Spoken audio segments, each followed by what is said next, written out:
Good morning, everybody. Welcome to the regular Clearwater County Regular Council meeting for July 28th, 2026. I would just like to note before we call the meeting to order, I would just like to recognize all the impacted families from the recent tornado event that we had in Clearwater County on July 18th. Very fortunate that there was no loss of life during that event, but it has had a massive impact on our community. The provincial government has worked alongside with Clearwater County, and there's grant funding available for residents and business owners that were affected. And to get additional information on that, please reach out to Clearwater County staff, 845-4444, and administration will direct those calls accordingly to potentially apply for that grant funding. I'll now call the meeting to order at 9:02 a.m. I'd like to welcome all members of council here this morning, as well as Clearwater County staff who will be providing us with facts and information today so that we can make the most informed decisions on behalf of Clearwater County residents, businesses, and stakeholders of Clearwater County. I'd also like to welcome any members of the public who are joining us this morning, either virtually or in the gallery, as well as any media who may be joining us via online or in attendance here today as well in the gallery. Before we proceed, do any members of council have a potential conflict or pecuniary interest on any agenda items today that they would like to declare? I'm seeing none.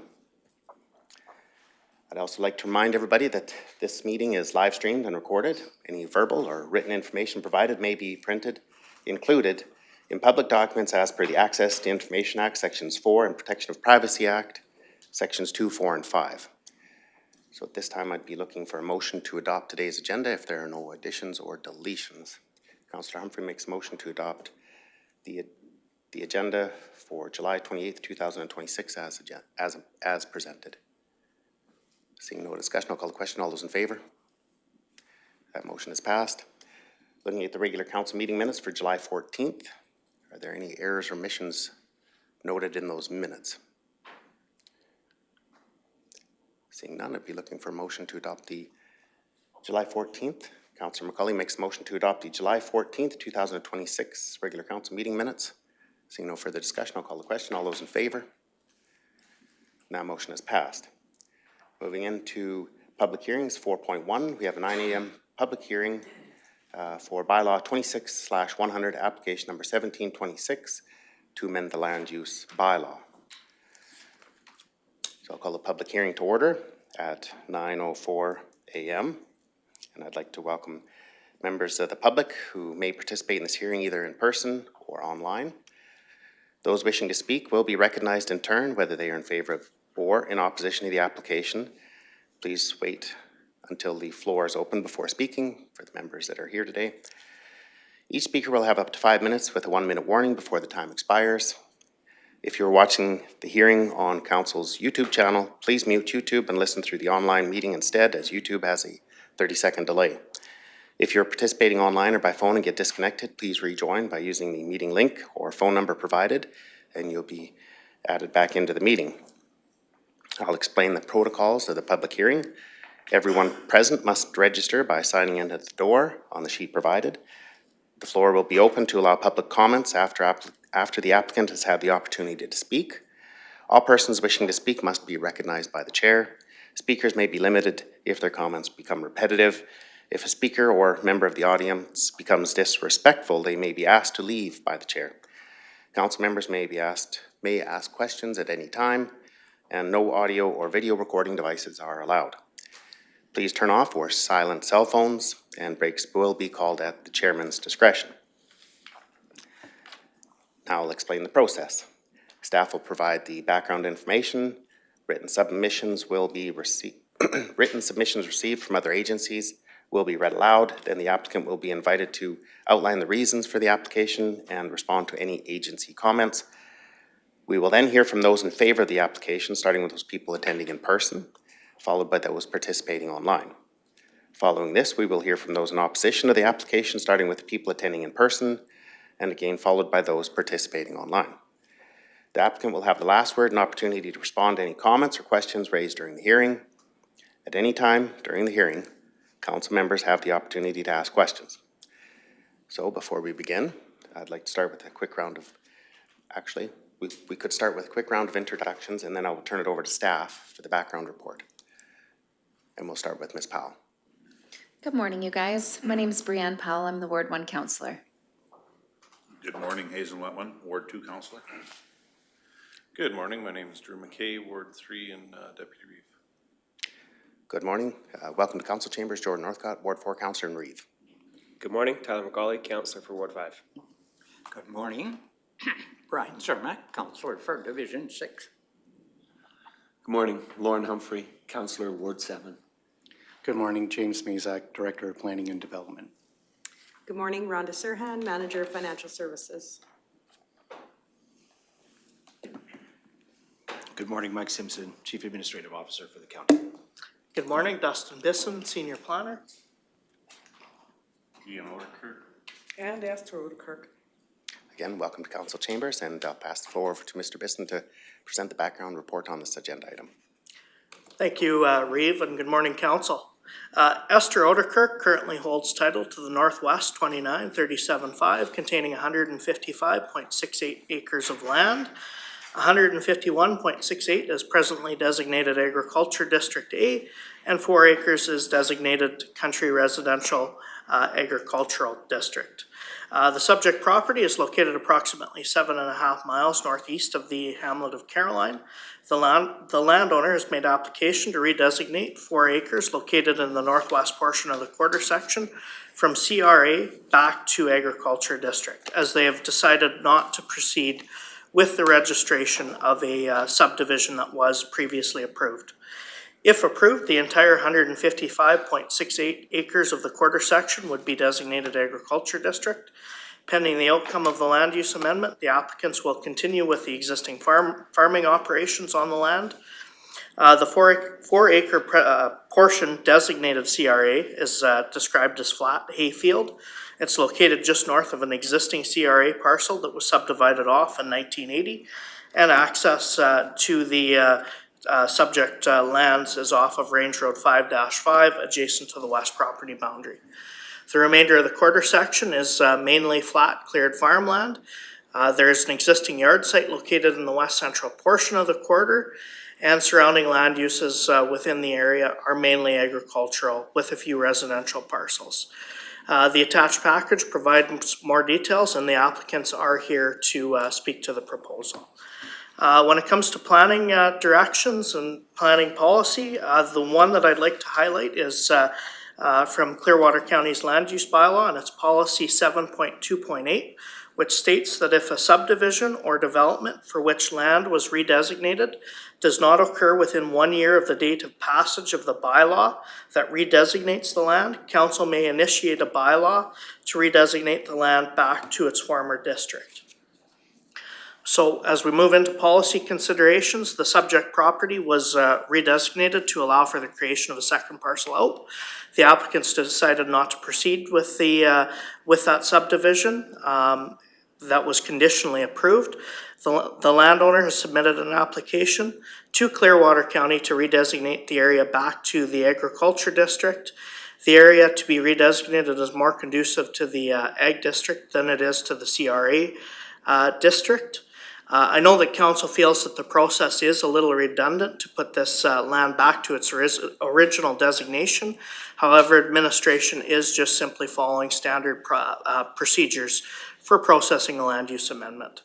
At the regular council meeting held on June 23rd, 2026, council reviewed and gave first reading to Bylaw 26-100 as required by legislation. Notice of today's public hearing was advertised in local newspapers, and comments were invited from adjacent landowners and referral agencies.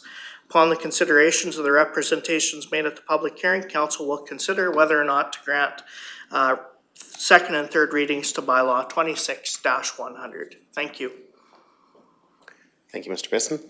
Are there any questions or comments from council at this time? I'm not seeing any, but are there any comments received from any referral agencies? Yes, there was, Reeve. So Alberta Health Services, TELUS, and Clearwater County's Regional Fire had no comments or concerns.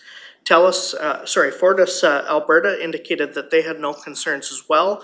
And then they just indicated that for electrical services, or if the landowner is working within 8 meters of their facilities to arrange for an on-site safety orientation. Public Works Operations indicated that the existing approaches meet county standard. The Municipal Planning Commission reviewed the application on July 15th. MPC recommended that council favorably consider granting second and third readings to the land use amendment application 17-26, and they gave the following reasons for that. This is a simple housekeeping application, and it aligns with policy 7.2.8 of the land use bylaw. Thank you. Thank you, Mr. Bisson. I'd like to invite the applicant to speak to the proposal or add any comments and respond to any agency comments. Okay, well, I assumed that once they had decided not to go ahead with the subdivision, everything was sort of finished. And then I got my tax notice this year, which was over $800 higher. And that's when I came in to see Dustin about this. Okay. I'm just not sure why nobody had either let myself or Ian know that we had to proceed with this. That's my only concern. Okay. Thank you for that. Are there any questions from council at this time? Or seeing none? Councillor Humphrey? Go ahead, Councillor Humphrey. How long has it been a CRA parcel? Since the 80s? No, so the parcel to the south was registered in the 1980s. The Okay. parcel to the north was registered in 2024. Not registered, sorry, it was redesignated in 2024. Okay, then never went ahead. It states in there that it should go back if it doesn't go ahead. That's correct. Okay, and it doesn't automatically do that. That's right. We Okay. have to go through the land use bylaw process. I never, Shock. yeah, big shock this year with my tax bill. And is the tax bill up because of that? Because it's still just farmland. 4 acres of it was designated to CRA, so therefore it would be taxed at that CRA residential rate. Okay. But I thought you said that if something isn't done with it within a year, it goes back to the farmland. So that is something that council can proceed to do. 7.28 does indicate that council can make that request that it go back, or can, at the end of the day, we do require the landowner to come in and start that process. Okay. Just to say, hey, we haven't proceeded with the application as we originally intended, and we'd like to go back. So we do require the landowner to notify us of that. Okay. Thank you. Councillor, do you have, okay. I'd now like to open the floor for comments from the public. Are there any public members in attendance in person this morning in the gallery wishing to speak in favor of this application? I do believe that the gallery is empty this morning, but I'll ask one more time in case somebody's sitting around the corner. Are there any members of the public in attendance this morning wishing to speak in favor of this application? I'm seeing none. Ms. Thompson, do we have any members of the public in attendance online wishing to speak in favor of this application? Good morning, Reeve, and thank you. No members of the public are attending virtually this morning. Okay, and I would now ask Mr. Bisson or staff if there are any written submissions in favor of this application. No written submissions were received. Okay, thank you. We'll now move on to any members of the public who are in attendance here this morning in opposition of this application. And I will ask one more time, I believe there's nobody in the gallery, but are there any members of the public in opposition of this application who are in attendance this morning? Seeing none. Again, Ms. Thompson, I'll ask, are there any members of the public virtually attending that are in opposition of this application? Thank you, Reeve. No members of the public are attending virtually. Thank you. Thank you. And Mr. Bisson, are there any written submissions that have been received that are in opposition of this application? No written submissions in opposition were received. Okay. I would now like to invite the applicant to present any final remarks, if if you have any. No. Are there any questions from council?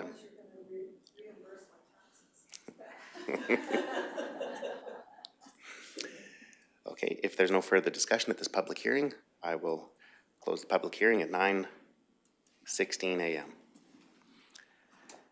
Saying that, we will now move into bylaws, which is on item 5.1 on today's agenda.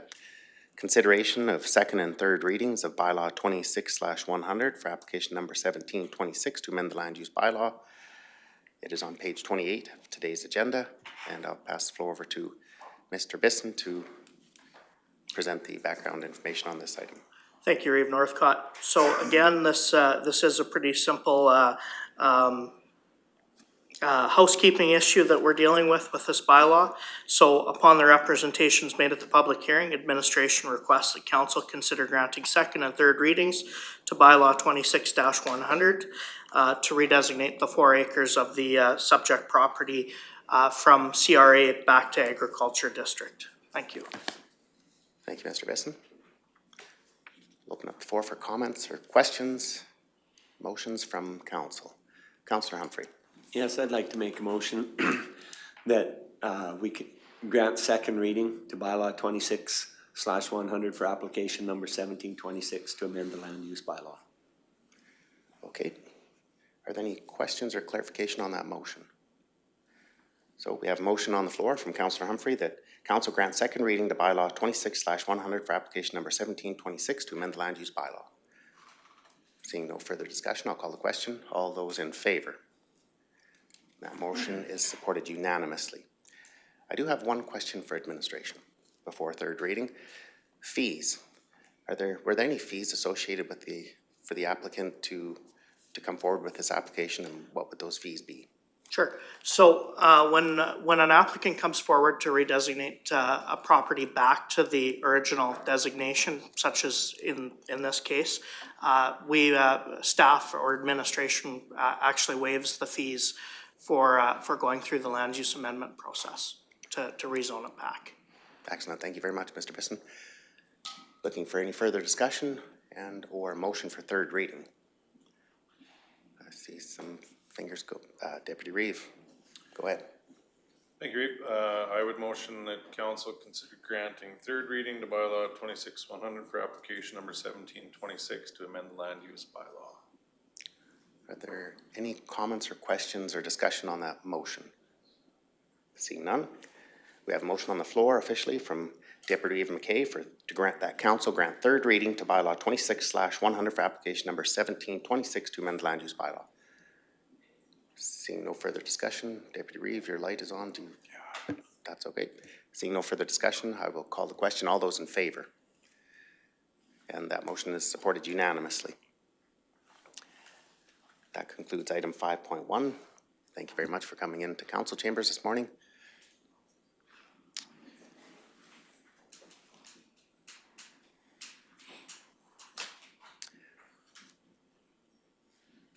We could move into, I'm going to look for Director Van Newkirk. We could move into agricultural and community services. Item 7.1.1. Clubroot Policy. It is on page 63 of today's agenda.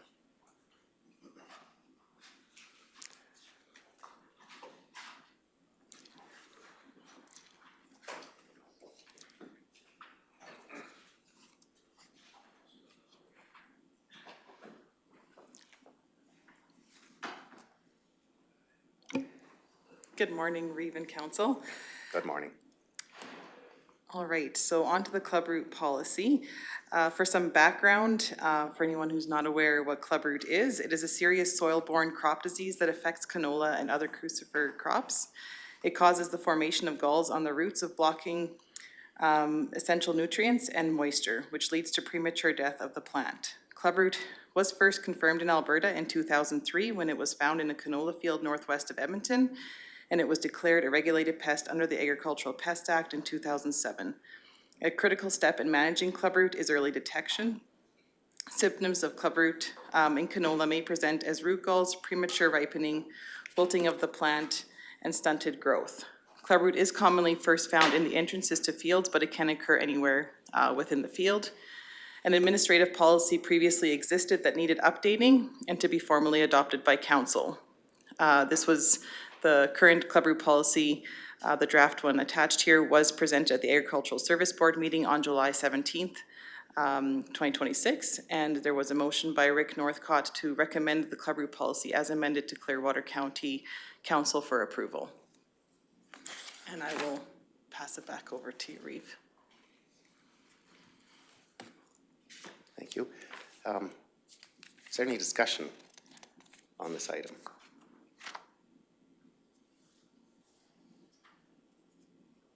Or motions?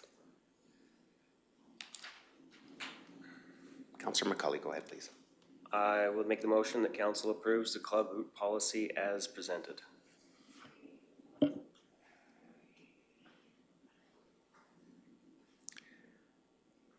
think at this point in time, before we call the vote, as that motion was a recommendation from the Ag Service Board, and it was that was my dad that made that motion. So I think at this point in time, I was unaware of that, but I think I'm just going to recuse myself at this time just due to any potential. There's no pecuniary conflict there, but maybe any potential perceived conflict. So at this point in time, I'm going to step away for the vote, and I'll pass the floor over to Deputy Reeve McKay. Thank you, Reeve. I guess I did just have one quick question before we move forward, and that was regarding the 3-year ban for canola growing for fields that are found to have clubroot. Is that common with other counties? I mean, I've never grown canola in Alberta, only in Saskatchewan, so. Yes, it is common to have a 1 in 4 year rotation, so eliminating canola from being grown for 3 years following a notice. It is common. Obviously, some counties are a little different. Some have 2-year, some have a 3-year restriction, but it is common for municipalities surrounding us on the eastern edge that there is a 3-year restriction to growing canola following a positive clubroot identification. Okay, thank you. And I guess at this time, if anyone else has questions. Yeah, and just if you wouldn't mind clarifying for the public on the clubroot and for the rest of the council as well, that only comes into effect if clubroot is found to be on the That's property right. when the inspections are done. Because inspections on all canola fields are done every year by the county. That's correct, yeah. And so it is only for fields that have confirmed laboratory tests that confirm clubroot presence. It's not so you can grow canola all you want. It's just as long as there's no positive test. It's only if there's a positive test that's identified clubroot that from there on a notice would then be issued that would restrict the growing of canola for a 3-year period following that. And to further to that, it is a good policy when you're growing canola to rotate that crop every few years. It's best management practices to do crop rotations, which eliminates or reduces the chances of clubroot and reduces that spore load if clubroot is present. Because over time, that spore load basically breaks down and reduces the presence of it. However, clubroot can stay within the soil for up to 20 years. So that's kind of why the importance also for making sure that the spore load doesn't multiply and increase and keeping it at bay, because otherwise it does reduce yields and so forth. And that's why it's also very important that all the surrounding neighbors, and that's in part of our procedure, that all the surrounding neighbors are notified if clubroot is discovered in a canola crop. That's correct. Yeah, that's something that we did add in. This one is to notify adjacent landowners, and that's common practice also with other municipalities, so that neighboring landowners are aware that Clubroot is present and to take other extra measures or precautions, and just to be aware of. And the minute, like when it's found, it's not a notice, it's a, they're notified they have Clubroot and they have to stop dealing with it the following year. They're not allowed to put canola in. That's part Right, of that's this. correct. So if, for example, if this year a landowner grew canola, we go out here in the next couple of weeks and do our field assessments and determine that a certain resident does have positive confirmed Clubroot on their field, they can go ahead and continue to harvest the field and all of that this year. It would be for next year that they would have to plant an alternative crop other than canola. Super. Just thought that information would be really good for any of the public that's listening, for as well as the rest of the council, to be aware of that it's, because Clubroot is nasty, like she said, it can stay in the ground for up to 20 years. So if you got it, that's terrible. Yeah, sorry about your luck. And I'll just add that for anybody listening, it's good practice to grow resistant varieties, Clubroot resistant varieties, because the size of the galls that form on canola are much smaller, which also lessens the spore load that will build up in that field. Where if you grow non-resistant varieties, the galls are much larger, which has a much larger spore load on those plants, which basically exacerbates the problem in the field. And actually, Jill, our egg program supervisor, brought some samples of Clubroot for anyone who hasn't seen it before and is interested in what it looks like, because some people don't know what it does to the roots of the plant. Oh, I've seen my fair share. Okay, is there any further discussion on this item? There is a motion on the floor from Councillor McCauley. At this point, I would like to thank the Ag Services Board for drafting up this policy, and our wonderful folks in our Ag Services Administrative Division. And if everyone understands the motion on the floor, does it need to be read again? Okay. In that case, all in favor of the motion that is on the floor? The motion is passed unanimously. Reeve Northcote, if you'd like to return.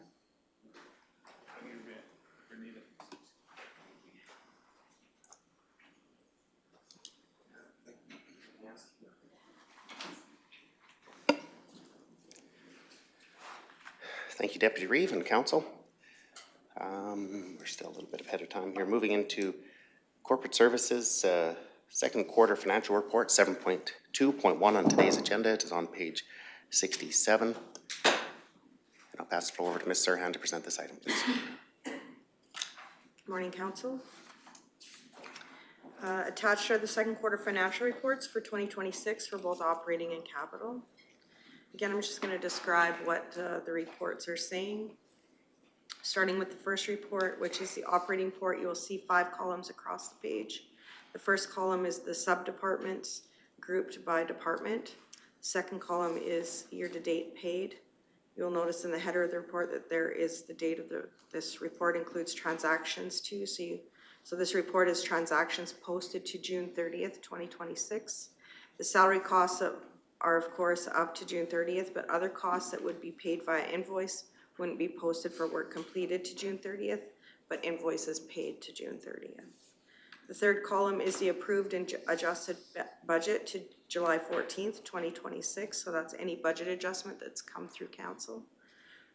That column has been adjusted. The fourth column is the variance between actual versus budget, and the fifth column relates to the variance in that it gives the percentage of revenue collected to June 30th of the budget and the percentage of the budget spent or paid actually for expenses to June 30th. The report is separated into revenues first, then expenses. The revenues and expenses are subtotaled, then the expenses are netted against the revenues. Most revenues are not month over month. They are cyclical and are more focused for the months that pertain to those revenues. Public Works revenues include shop revenue that is charged out to regional fire because the work being done on the fire fleet is cost shared between the county and the town. Utilities, gravel, and maintenance is mostly water and wastewater revenues from the hamlets within the county. Surface roads is the portion of dust control services paid by the ratepayers. And solid waste is fees for service at the landfill, and general public works is mostly road permitting revenue. You'll see that Public Works General has received more revenue than budgeted due to the payment of a DRP application for the work done around the James River Bridge. The biggest part of the next section is corporate services. Excuse me, the two largest sources of income there are property taxes and investment income. Property taxes are booked as revenue when the levies are generated, so 100% of the tax revenue shows in May. You will see that this line item has generated most of their revenue for the year already. Ag services revenues are mostly sale of herbicide and custom spraying services. These will be generated through the next several months, and the grant revenue has been received in the second quarter for the ASB and the land care grants that are received annually. Planning and development is where the revenue from lot sales is housed, permitting and licensing fees, as well as any dollars paid in lieu of land held for municipal reserve or green space and subdivision transactions. You can see lot sales revenue is high already in 2026, continues to be a strong year for lot sales. Emergency services revenues are the funds paid by our regional partner in the fire services program, as well as the WUI Fire Team Grant, and fine revenue generated through fines through the Peace Officer Program. These will not be generated until such time, what I'm speaking there is the regional partner for the Fire Services Program. Revenue will not be generated until such time as an invoice is generated for those services. And typically that happens after all costs are accumulated for the year. There's also a DRP grant that has been received for a previous flood application in this section. The funds from this, as well as the earlier one in Public Works, will be used to top up the restricted surplus account to fund future emergencies. Just pause there for a moment. Any questions? Deputy Reeve, if you have a question or comment, go ahead. I do have a quick question. And this may or may not be the appropriate place to have this discussion, but with regards to lot sales in Nordeg being higher than normal or whatever, however you wish to explain that, is there an opportunity there to recover more of our investment by increasing the cost of those lots that they're selling so quickly? Typically in real estate, if something sells that quickly, it's probably underpriced. I think there's quite a few of the lots that have been put on the market this year, so I'm sure the realtor along with the planning department have, or will look at that if we can certainly let them know to do that.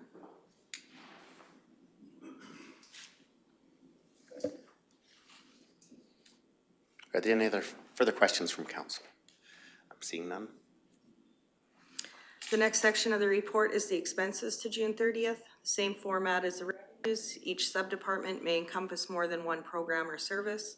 Although sometimes you think of operating expenses as being fairly steady month over month, that isn't generally the case for all the county programs and services. Some are more focused during specific times of the year, like bridge repairs in 3020, or where a grant is given to another organization, like in 5200, that the grant will be sent all at once. Corporate services has a couple of items of note, one being operating contingency. Typically 500,000 is budgeted here, and when things come up during the year that council wants to change in the work plan, the budget is moved out of this line into the line where the expense or expenditure is categorized. So the current balance remaining in contingency is, $256,850. In general corporate services, the insurance for the county is included and paid already in 2026 to November 1st, which is the renewal date. Ag and community services is an area that is not allocated equally month over month. Most of their work plan is focused in the summer months, and community services tends to give out grants to smaller organizations that get their allotment all at one time. Emergency services is ahead of the 25% I should say 50, sorry. 50% spent due to a Fire Smart grant that was expended already. The 2026 adjusted budgeted surplus is $17,861,000. These dollars are allocated to either future spending or current capital expenditures. For example, gravel road rehab program happens every year at a level of approximately 4.5 million. This would be one of the programs funded from the operating surplus. Again, I'll just pause for a moment. Not seeing any comments or questions from council at this time, Ms. Serhan. Capital job reports are also attached, but more detailed information regarding the status of these projects can be found in the capital update report. Capital revenue isn't included on the report. However, the total budget for capital revenue is 66 million, most of which are capital grants. These won't be generated until further into the year. That leaves 46.9 million of budgeted expenditures in 2026 coming from current and previous year's revenue outside of grants. Currently, we have received just under 1 million for the first quarter submission to the UBF granting parties.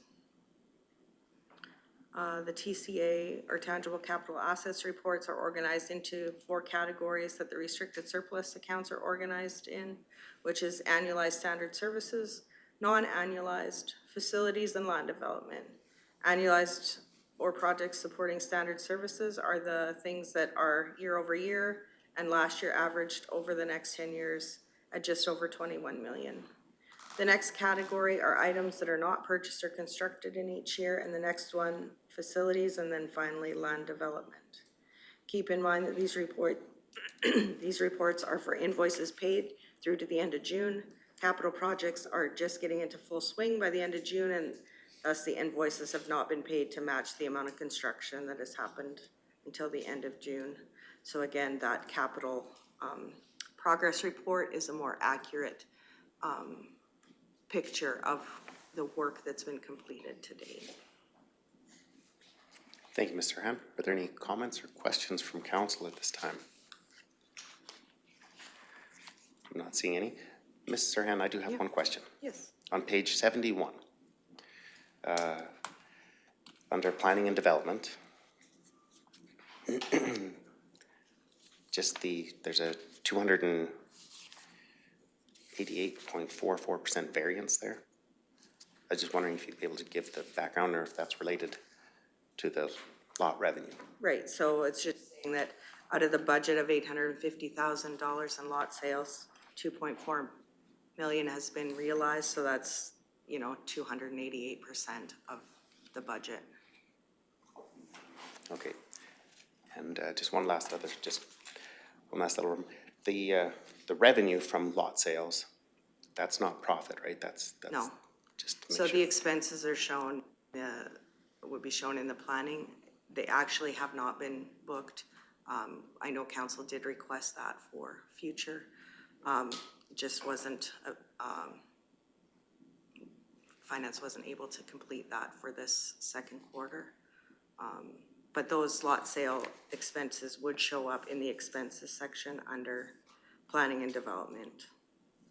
Okay, no, I just wanted to clarify that. Sometimes revenue could be interpreted as profit, and I just wanted to have that clarification, so thank you. Yeah, you're welcome. Are there any other questions from council or motion?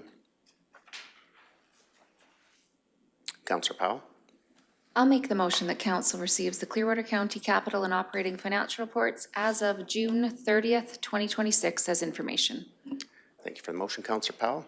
We have a motion from Councillor Powell that council receives Clearwater County capital and operating financial reports as of June 30th, 2026 as information. Seeing no discussion on that motion, I'll call the question. All those in favor? That motion is supported unanimously by council. Moving into item 7.3.1, Gravel Road Network Maintenance Operations Program Review on page 80 of today's agenda. And I do see that we have Director Hansen. Take a short break, we can get the operations team in here. Excellent. We'll take a recess till approximately 9:50.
Welcome back from our short recess, and welcome back to the July 28th, 2026 Clearwater County Regular Council meeting.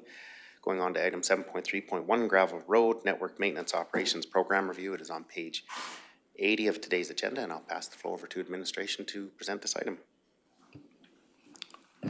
Thank you. Good morning, Council. Reeve Northcott. The Strategic Planning Council Committee of the Whole reviewed the gravel road maintenance service level at the May 25th, 2026 Strategic Planning Council Committee of the Whole meeting. At the request of Councillor McKay, the matter of gravel road maintenance has been brought back to Council for discussion.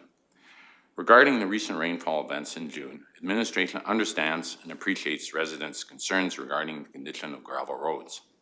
However, prolonged and continuous rainy weather plays a significant role in the effectiveness and scheduling of gravel road maintenance activities, i.e. a limited maintenance window. Grading of gravel roads can only be conducted when the road surface is firm and relatively dry. More mud would be created during maintenance if the surface is soft with excessive water. Gravel and/or graders can only be applied during a limited time window, or otherwise it would cause the surface to lose integrity and lead to increased damage to the road. Based on data collected by the Rocky Mountain House Weather Station, total precipitation in June 2026 over a period of 19 days reached 159 millimeters, or equivalent to 6¼ inches, compared to 70.6 millimeters, or equivalent to 2¾ inches in June of 2025 over a period of 15 days as compared to 19 days. To look at that in another perspective, so that means that in this June, over the 19 days, every 1.5 days it would rain and deliver an equivalent to 8.4 millimeters of rain if we spread that out over the 19 days. So every 1.5 days, on average, 8.4 millimeters of rain. As compared to 2025, 15 days, every 2 days would be 4.7 millimeters of rain. This represents an increase of approximately 125%, resulting in significantly wetter conditions throughout the month. The increased precipitation reduced the availability of suitable maintenance windows and affected the timing, effectiveness, and overall delivery of gravel road maintenance operations. That being said, administration continually strives to identify efficiencies and improve service delivery for residents. While some roads have been adversely affected by weather-related conditions beyond administration's control, a review of the gravel road network has identified several locations where reshaping the road surface and restoring the road crown could improve drainage and overall road performance. Improved drainage helps reduce water retention on the roadway, enhances the road's ability to withstand wet conditions, and can improve the effectiveness and longevity of future maintenance activities. Administration is evaluating these opportunities as part of its ongoing efforts to enhance the gravel road maintenance program and provide better service to residents. The following information was previously presented to Council in May. Administration has brought back this information to provide a complete overview of the gravel road maintenance program and to support Council's discussion of the service. Public Works Operations manages the following 3 programs, which are directly related to Clearwater County's 1,917 kilometers, which 159 kilometers are designated seasonal or unmaintained of gravel roads. The greater beat map is attached for detailed information. I won't go into it any further than that, as that has been, the information from there forward has been presented at the May 25th Strategic Planning Council Committee of the Whole, but it's there again for Council's information if so required. And at that point, I will just turn it over to Council for their further discussion amongst themselves and debate as to how they want to move forward with this. Councillor Powell, go ahead, please. Just on that note and everything that was said, I just want to say thank you to all the residents who were really patient and phoned all of us with their bumpy roads. And thank you to staff for getting out there. The roads that were really rough that I was driving are in wonderful condition, so I do appreciate it. Deputy Reeve McKay, go ahead. Thanks, Reeve. I'm not sure if we quite have enough time to get all of the discussion in on this, but one of the biggest concerns from residents was that there were many roads without crown before the rain, which resulted in large amounts of water staying on the roads where typically run off the roads, and there would be much less impact to the roads and much less trouble for residents. Now, I don't know how to improve that service. I mean, I'd like some feedback from public services as to how we can ensure that that doesn't happen in the future, because we've had years with twice as much rain in June, and our roads have never been as bad as they were this year. So clearly we have to come up with some sort of solution. Director Magnus? I'll actually go to Mr. Hanson. He's the road building fellow, so in terms of the construction of roads, in terms of the makeup of Crown. Director Hanson, go ahead, please.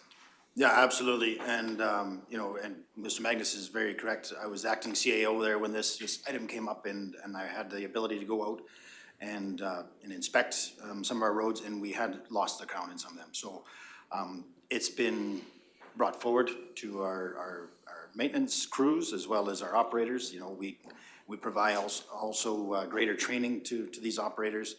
And I believe 100% that the most major issue there during this high water event, this high rain event, was lack of crown. But we also did identify other areas where it was the drainage of the road itself. For example, the Oris Road, there has been some sloughing into the ditch. The water got trapped against the road, and because it's combined with the moisture as well as the, I'm going to call it a deleterious material that's within the road, some black dirt was seen pumping through the road. It has no opportunity to recompact, so you know we need to actually reconstruct those sections. So it was a good tap on the shoulder, if I guess I could say. You know what, the spring that we've had identified some of our maybe a little bit of shortcomings or things that we've been taking for granted over the last couple of really dry years. And because in a dry year you don't see these types of failures, whereas this year I think we were able to see the damage and see some of the maintenance issues and address them, and I think we're well on our way to that solution.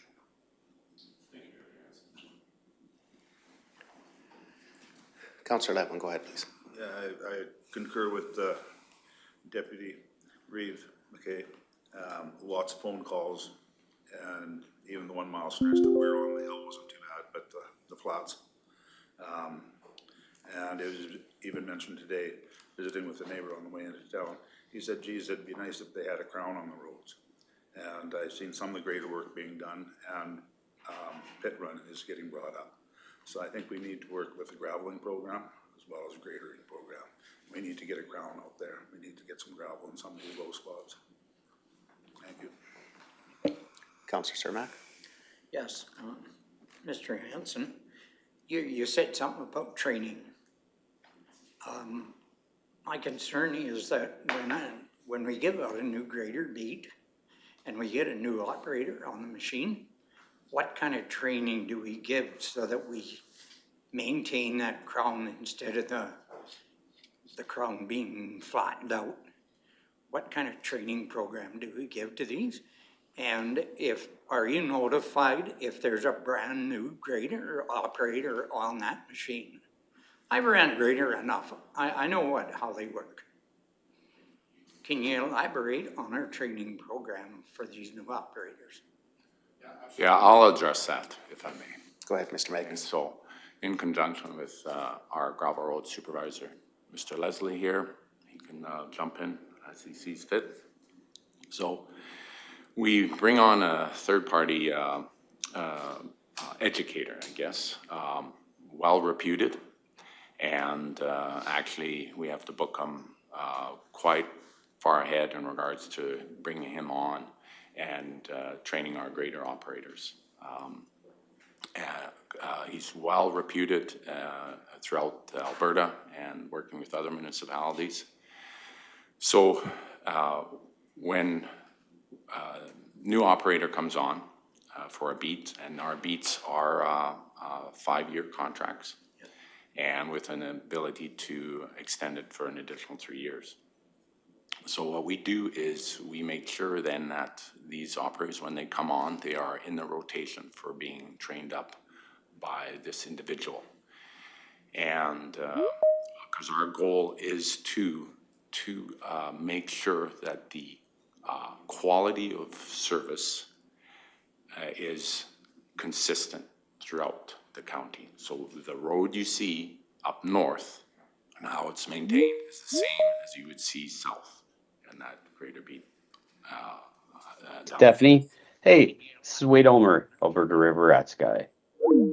So anyways, just to finish this off, when they come on, they are put through a training program, and if possible, both for summer operations and winter operations. So every operator, we do put them through a training program so that that quality of service is the same throughout. So you said that it takes quite a while to get this operator or this trainer to come on board. You have to give them. So if somebody quits and a new one is brought on and doesn't have any, how long a period could that operator be out there without much training? Well, first and foremost, any of the operators that do come on have to know how to run a grader. They've got to, I mean, obviously, we're not going to take a newbie and any of these contractors that we have. We vet the operator. We have that discussion with the contractor themselves on who the operator is, and we observe that operator very closely for the first month or so. And we have that right to ask if we feel it's not to our standards to request that another operator be put in that position. If we feel that they are meeting our current standards in terms of where we need that operator to be, then what we do is we incorporate that person into our cycle of training with regards to that third party that comes in to provide that additional training to each of our operators. Yeah. So we don't bring on an operator that has no ability to handle a grader. We just don't do that. They have to have a background in it. And then we provide that additional training so that there's that consistency throughout each of our beats in regards to those operators. I really appreciate all the information you give to me. And I hope that the people that phoned me and told me that there's operators out there that don't know what the hell they're doing, I have just been reassured that they do know what they're doing out there. Well, so I hope these people that phone me realize what has just been said. And what do they call it? Like when we're watching a football game or whatever, and we're calling the plays and critiquing the team and what they did in that. Right? It's no different. Yep. They don't know it till they are in it, sort of thing. So and I want to make something clear here to council too. 9 out of 10 times when we get that call, it's exaggeration. 9 out of 10 times. I've seen it 14 years. I'll give you an example of one. Phoned in and said, I've driven every road in this county and I'm counting 1 foot deep potholes. I said, really? Really? Okay. That's great. Thank you for doing that. Would you mind so much sharing with me where these 1 foot deep potholes are, please? Oh, well, I can't tell you. I'm not sure. I don't know anymore, Okay, right. So, I've seen it all. We've seen it all. What I will say is that our roads right now are in very good to excellent condition. That what happened in June, short of building a dome, we can build a dome if you want over Clearwater County. That'll mitigate that, we can do that if you want, okay? But like I said, every 1.5 days it was raining. Mr. McKay, Councillor McKay said, we've had wetter months. I've been here, I've been born and raised in this county, and that was a wet month. Yes, we did. June 2013 came out, and that's when we had the floods. Yeah, that was a worse month, right? Sort of thing. But I will stand by our operators and these gravel roads, and they are, as Mr. Hansen pointed out, we got some crown issues. That's part of the issue that we have to deal with when we build these roads now, that we get that crown. We'll rectify that, and we'll work on the operational side of things to mitigate that as well. But to our viewing audience here is every 1.5 days when it rains like that, that's pretty tough to get in there and try to do what we need to do. Thank you, Mr. Magnus. At this time, I'm going to defer to Ms. Thompson. Do we have is our 10 a.m. delegation in attendance? I believe he's ready. Okay. I believe there's more discussion to be had on item 7.3.1, which is the gravel road network maintenance operations. I do not believe that this item is concluded at this point in time, so motion to table this item. Councillor Cermak, you're making a motion to table this item? Sure, Okay. I will make that. Okay, Councillor Cermak makes a motion to table item 7.3.1 till later on in the agenda. I'll call the question. All those in favor?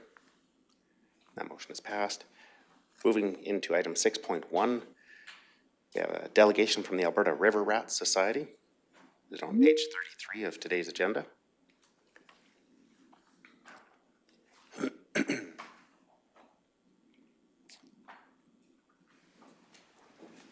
Good morning, Mr. Ulmer. Can you hear us? Mr. Hanson pointed out, that's crown issues. Yes, go ahead. Part of the issue that we have to deal with. We're ready for your delegation if you're ready. Rectify that. Okay, thank you. Sorry. Just on the line with the IT guys. Okay, bye, IT guy. To our viewing audience here is. Good. I'm so sorry, you guys. Every 1.5 days. I just have to, I was just in between the, watching the council meeting as it was going on. I'm very, very sorry. Okay, so you can hear me? Yeah, we can hear you. Can you hear us? Yes, I can. I'm so sorry, you guys. I am so technically challenged when it comes to this stuff. I apologize. I apologize. I was just on the phone with the IT department, make sure that I wasn't making a bigger mess of this and causing your delay in your meeting any further than I had to. I'm so sorry. No, Okay, anyway, thank you very much. no Do you want apologies me needed. you just tell me when you'd like me to start and tell me to shut up when you've had No, enough of me. Maybe what we'll do is we'll start with a quick round of introductions, and thank you for joining us here this morning virtually. Thank you. I'll start with Ward 1, and that was Ms. Powell. We'll just do a quick round of introductions, and then we'll give you the opportunity to present your item. Okay, Hello, thank you very much. Good morning, Mr. Ulmer. My name is Brianne Powell. Hi. Ward 1 Councillor. Good morning, Wade. Hazen Letland, Ward 2 Council. Good morning. Good morning, Drew McKay, Ward 3 and Deputy Reeve. Good morning. Good morning, Mr. Elmer. Jordan Northcott, Ward 4 Councillor and Reeve. Thank you for joining us this morning. Good morning. Good morning, excuse me, good morning, Tyler McCauley, Councillor for Ward 5. Good morning, morning. Brian Cermak, Counselor for Division 6. Morning, Brian. Good morning. Lauren Humphrey, Councillor, Ward 7. Good morning, Lauren. Good morning, Rhonda Serhan, Manager Financial Services. Good morning. Good morning, Mike Simpson, Chief Administrative Officer for the county. Thank you. Welcome, Eric Hansen, Director of Public Works Infrastructure. Good morning. And good morning, James Mazak, Planning and Development. Hey, good morning. The floor is yours, Mr. Elmer. Go ahead and please give your presentation to council. Okay, I'll try and keep this down to, I don't know, some sort of bare minimum. I want you guys to understand that the way this whole thing started, I'll try and keep this down as much as I can. A group of friends got together, and during the NDP era, and when they were deciding if they were going to make these provincial parks all over in the eastern slopes. This was part of their plan to make these provincial parks, and it did affect the way that I might personally access the area. Well, I'm a riverboat guy, and there was big outcry, mostly from the quad guys and all the rest of it. You guys live in the county, so The NDP got voted out eventually. That plan failed, and the PC government came in, and COVID happened. The next thing you know, there's the infrastructure wasn't ready to handle the people that flocked to the eastern slopes because of the restrictions on travel and even outside the province. Everybody went out, brought a quad and a boat and all the rest of it. Yeah, again, I'm not against all this. I think that's all great. People exploring the province that they live in. And the infrastructure was not in place yet to handle that kind of influx. So I've seen it on both sides of the extremes of, we could shut this down to foot traffic and trails only, to a free for all. And I spoke with friends and I said, well, why don't we do something about it? And they agreed. And then this push started happening. We decided to talk to the government and ask them if we could set up a campsite for the people of Alberta for free. For free. It costs nothing to the province. It costs nothing to the council. We've never asked for a grant. We've never asked for any money from any corporations or anybody else. This is all done by people on the ground that enjoy the eastern slopes. We went ahead and it took 2 years. The province Forestry and Parks and Environmental Protection actually escorted us, or we took them up to the location, and they did an on-site inspection of the area. Came down a year later, they let us put up an outhouse, a fire pit, picnic tables, very, very limited structurally to keep the backcountry as I think people want to use it in that area, to minimum environmental impact. People want to go camping in that area for that reason. Now, I'm not against people going camping other ways. If they want to pull their trailer down the highway and go to another asphalt campsite or whatever, that's fine. That's good. People should be going out and enjoying the outside as much as they can. We went ahead with this, and eventually, over the years now, it had come to a point where the good idea has become so good that the area has started to suffer slightly with environmental erosion because there's a lot of people are using it. And that's the plan, because this campsite that we put together is not my campsite. It's not our campsite.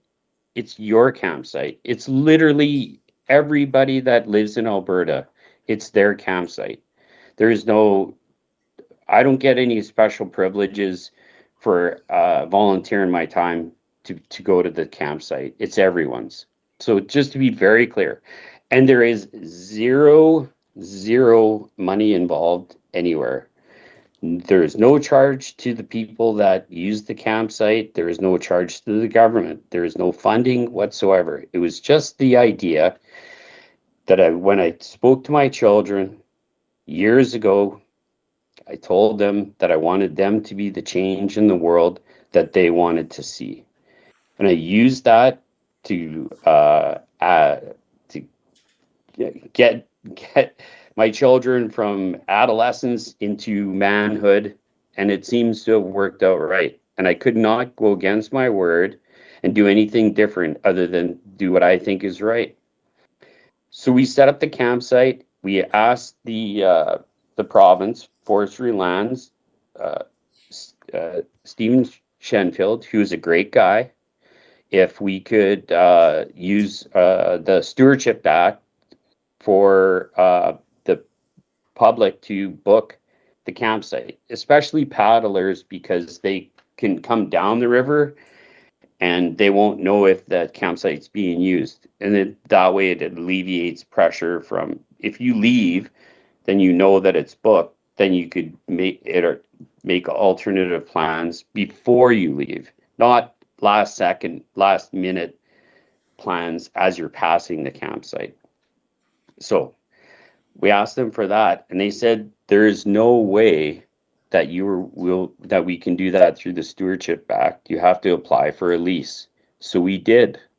We went through all the steps, the surveys. The costs were enormous, especially the First Nations consultation, which we passed. We got through all the steps, everything, all the way to the end. And then the environmentalists that work for the government of the province said that they didn't like that. And it's true, just to be fair, that the valley really does bring the wildlife. It funnels wildlife into that, in through that valley and out, because it's at the location of the gap. And it is true.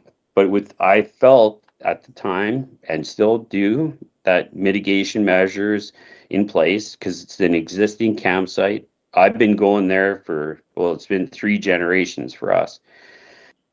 That there is a pathway to resolve issues that the province may have. But anyway, we had talked to the MLA, Jason Nixon, who is 100% super easy to talk to and to get behind Albertans for Alberta, that kind of thing. We actually followed his plan, and we consulted every group that you could possibly imagine, and especially those people that actually don't agree with how I might personally use the area. Because I feel it's most important thing is that as long as people get their voice to be heard, they get a say in the decision making. So now I'm before you guys today, and just to be clear, Mr. Cermak actually had a very good point the last council meeting. He said that this really doesn't have. I'm paraphrasing. Okay, I apologize, Mr. Cermak. The council, Clearwater Council, actually really doesn't have a lot to do with this. It's the Department of Forestry and Parks. So me sitting here before you, I personally feel that the structure of the way the asks should be for your county should be you first at the pyramid, then the province below that. Because you live there. That is your county. So I come before you asking your permission because it's very symbolic. The province is the one that makes decisions, not Clearwater County, which is not, I didn't say that's right. I'm just saying that is how it is. Anyway, if you have any questions for me at all, I'll answer them. Thank you, Mr. Elmer. I'll open up the floor for council comments or questions. Not seeing any. Deputy Reeve, go ahead. Thank you, Reeve. Thank you, Mr. Elmer. My only real concern here is with the limitation of access. And I'm really concerned that if this sets a precedent, one group of West Country users is allowed to limit access to a certain area, then what is stopping other groups from doing the same thing? Before we know it, we have wide swaths of the West Country that is everyone's property that are limited to certain groups, only allowed to book it at certain times. I mean, as far as the improvements of the area and the way you're using it, yep. That's great. We appreciate your diligence and your love for the West Country, but to say that only certain people can use this plot of land at certain times, I can't get behind that. The only thing actually I could say to that is that is for sure a downfall. Not every I don't have a perfect solution to cover absolutely everything, But I will also mention this. The development nodes that you have before you also limit access. Because if the development nodes are full of people, then you don't get access. And it's not an Albertan, it's a corporation. Thank you, Mr. Elmer. There's, yeah, regarding the letter of support from Clearwater County, I do sort of similarly see it the same way. If there's letter of support from Clearwater County to support one organization to have a lease in the West Country, then it would potentially set a precedence for every other organization that would come forward requesting a letter of support to have an additional lease or in the West Country. Mr. Councillor Letwin. I just wanted to say that I think it's great that you share it with the canoers, hikers, with everyone out there, not just the riverboaters. Thank you. Yeah, thank you. Councillor Cermak, go ahead. Yes, Mr. Elmer. Getting back to the Alberta Fish and Game Association, I think it's the land department that had some restrictions that they wanted, that they brought forward. Is that right or is that wrong? I'm sorry, restrictions? Do you mean like for some conditions or something that they had wrote to you, some emails, the land Oh, yes, department? yes.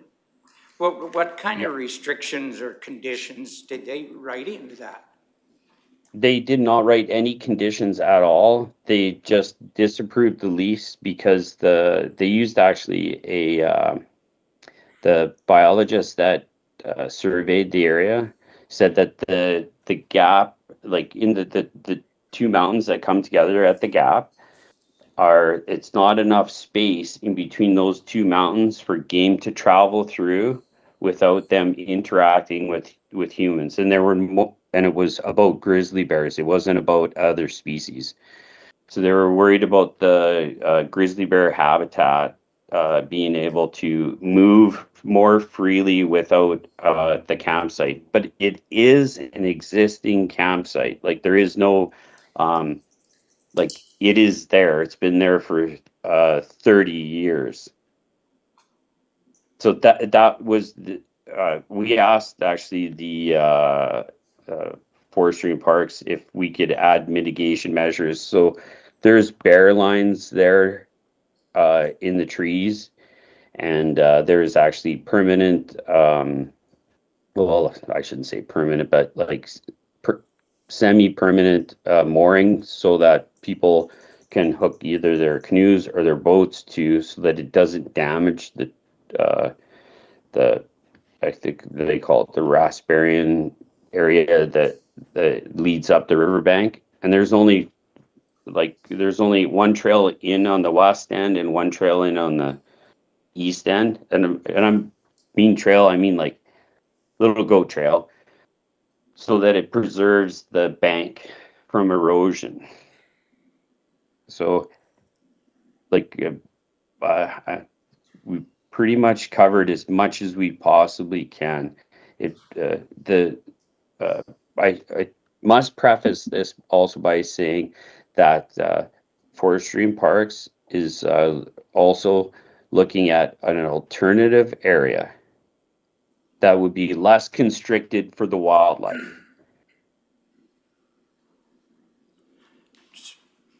Does that answer some questions? Yeah, with the land department, did you get their approval to have your site there? Yeah, initially, yes, we did. Yeah, we got temporary field authorization to bring up 2 picnic tables, a certified fire pit with a screen, which we actually had to get a special boat for because it weighs like an enormous amount. And then the county donated the garden throne outhouse. and we had to put that back 100 meters in the bush because of the watershed, and there's lots of complicated things that had to be done before any of this even saw the light of day. Just to speak really quickly about a precedent before you, if somebody else came to council and said, "Hey, listen, I have an idea.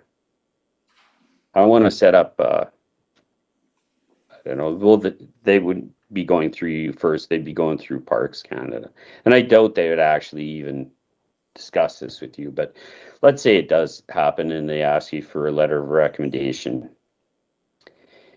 You could always say no. You can say, don't say no because it's a precedent setting. Say no for the if it's a wrong idea. Saying no just because you don't want to deal with possibility of dealing with somebody else in the future is not good enough reason. Councillor Humphrey? Yeah, in taking all this in, your campsite's been there for 30 years. Yep. Ish. If this application for this lease doesn't go ahead, what happens to your campsite? Nothing is still covered under the temporary field acquisition. It's just at some point, people are getting tired of helping out, and it will be just up to volunteers. Whoever decides to go there, it will be under their care. It's be under the province. It's still under the province because it's still Crown land. If it's leased by someone, then they own the responsibility. They own the caveats for insurance, all the rest of it. So for someone to go through this to this end, it's just hasn't been done because this has taken now 6 years. 6 years to give someone to build a free campsite in the bush that has an outhouse. Just saying. But all that would stay there. If if you don't get the lease, nothing really changes. Well, I guess we could take our stuff out, the picnic table, the rest of it. I wouldn't do that because But you don't have to. No. So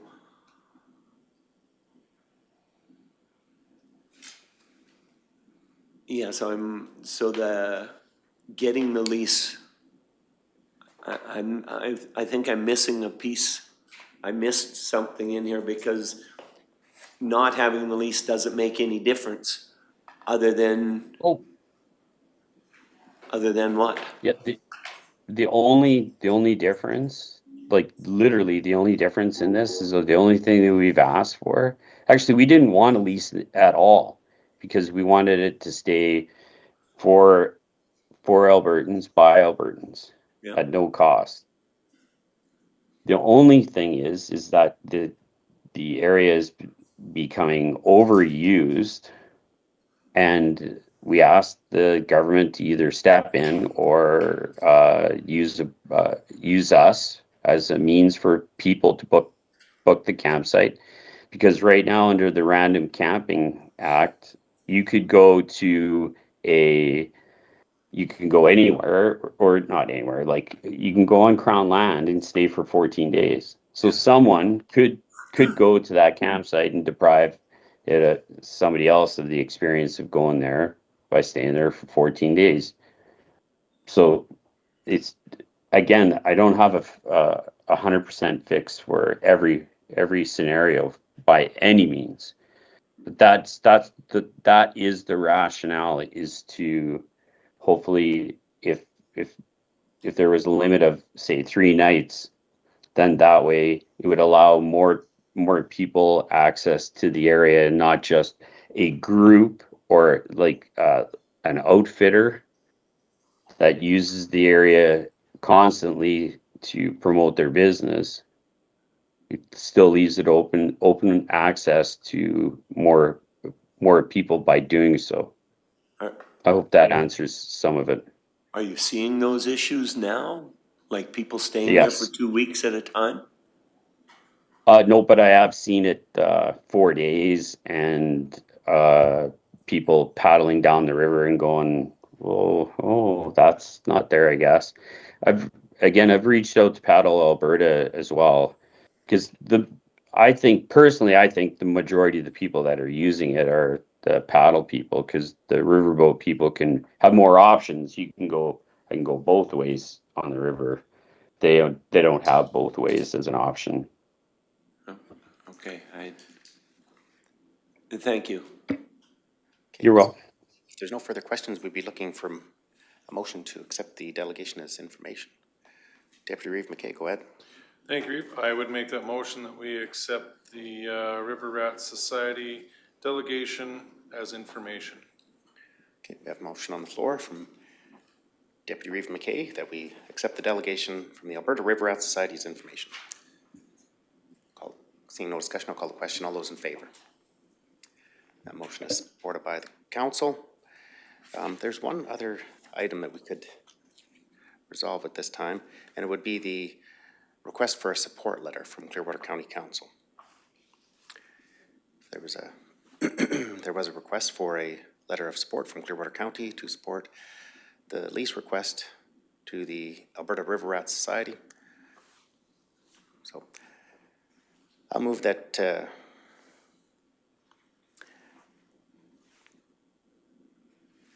council support an updated letter from Clearwater County for the Alberta River Rats Society recreational land lease application for the existing campsite on the upper North Saskatchewan River. Were you able to capture that motion, Ms. Thompson? Okay. Ms. Councillor Powell. Hi, Mr. Ulmer. I just wanted to thank you for your phone conversation that day and all the information that you provided me. I did appreciate that, and I can tell that you guys are passionate about the river, and I think river boating sounds like a lot of fun.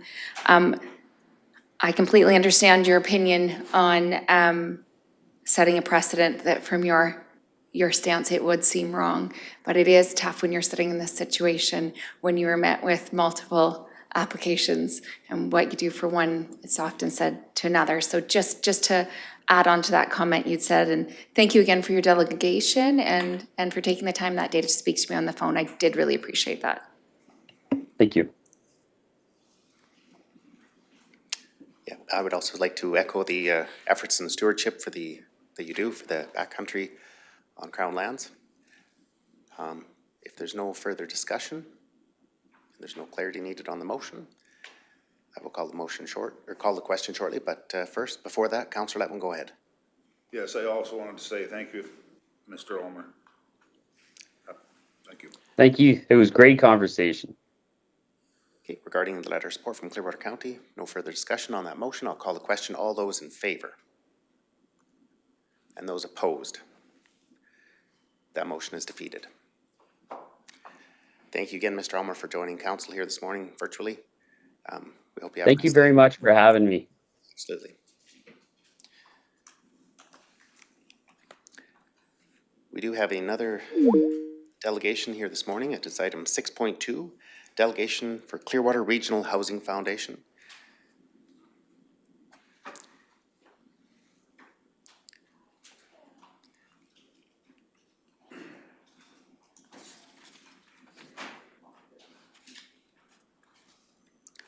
On page 44 of today's agenda. Good morning, welcome to council chambers. Before we begin, we'll start with a quick round of introductions and welcome you to council chambers. Start with Ms. Powell. Good morning, you guys. My name is Brianne Powell. I'm the Ward 1 councillor. Good morning, Hazel Letwin, Ward 2 Councillor. Good morning, Drew McKay, Ward 3 councillor and Deputy Reeve. Good morning, Candace and Morgan. Jordan Northcott, Reeve, and Ward 4 councillor. Good morning, Tyler McCauley, Councillor for Ward 5. Morning, Candace. Brian Cernak, Councillor for Division 6. Good morning. Lauren Humphrey, Councillor Ward 7. Good morning, Bettina Van Newkirk, Director of Agriculture and Community Services. Good morning, Rhonda Serhan, Manager of Financial Services. Good morning, Michael Simpson, CAO, Clearwater County. Welcome, Eric Hansen, Director of Public Works Infrastructure. Good morning. Thank you for having us. I think we've been here before in front of everyone. I'm Candace Stradecki. I'm currently the chairperson for the Clearwater Regional Housing Foundation, and in my paid job, I work as the mental health liaison here at the hospital. Hi, I'm Morgan, also board member on and off for about 10 years for the Clearwater Regional Housing Foundation, and I am right now acting as a community social worker for home care with Assisted Living Alberta, but previous to that was at the covering acute care and emergency at the Rocky Mountain House Health Center. So this morning we asked to come and present because we wanted to provide you an update about where we are at with respect to the warming shelter and homelessness initiative within our community. Last week we had the opportunity to present to the town council, so we wanted to share that information with you as well moving forward. As you can see, I had forwarded the information in terms of our transit program that we did the research on a couple of years back. Also the Schedule B that we sent to the province, that's a requirement under their contract actually. And then just the summary. So what happened this year as opposed to when we did the first pilot. So I think everybody around the table is also probably aware that we had put in a request to do a development permit, and that was met with some, well, hefty opposition is how I would put it. And there was an appeal hearing that occurred. That appeal did somewhat find in our favor. However, the proposal that we had put forward would have included what we would consider a social enterprise. That social enterprise would not be permitted within the current zoning as it is within the town. So we made the decision to abandon that request. We have since then gone back to the town council and also their development and planning division and spoken about just kind of the realities of what we need, what we have learned from just the programs themselves over the past 2 seasons, and then planning for the future, what that would look like. So at this point, we are continuing to work with them to try to locate a suitable location for this coming winter. We're very aware that time is of the essence, but still moving forward with that. So I don't know if there are any questions about the warming shelter summary itself, but I do want to also speak to some of the anomalies that you wouldn't necessarily be aware of if you were to look at the financial reporting. So the financial reporting as we submitted shows that we were open from November until the end of March.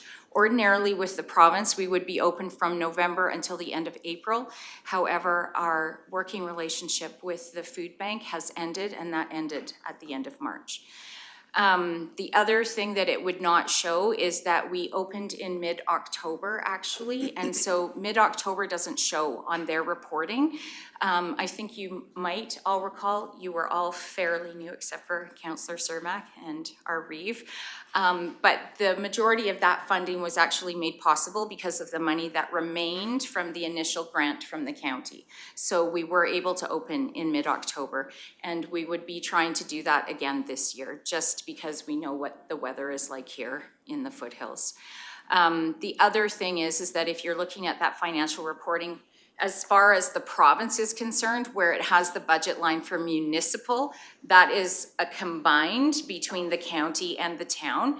And so that again is gonna look a little like you wouldn't know the distinctions in there, that the funding as we have it now from the county is a pledge of $300 per night where it is -20 or colder. And so that didn't start until January of this year. So the town would have contributed prior to that. So it's a combo of those dollar figures, and it doesn't show the distinctions. So just so you're aware of that within the financial reporting. Anything else? No. So I think that's really just the crux of it, so that you have just where we are right now. And then I'm not sure if there's any questions moving forward. I am aware that your budget considerations will be happening fairly soon. I can say that I have spoken with our contract manager from the province. We have requested at this point $80,000 moving forward. As you are all well aware, there are some changes within the provincial structure as well, so that's not necessarily a guarantee. We're aware that coming forward, we likely will have to be paying rent of some sort, or perhaps rent and utilities. So that budget increase would allow for that.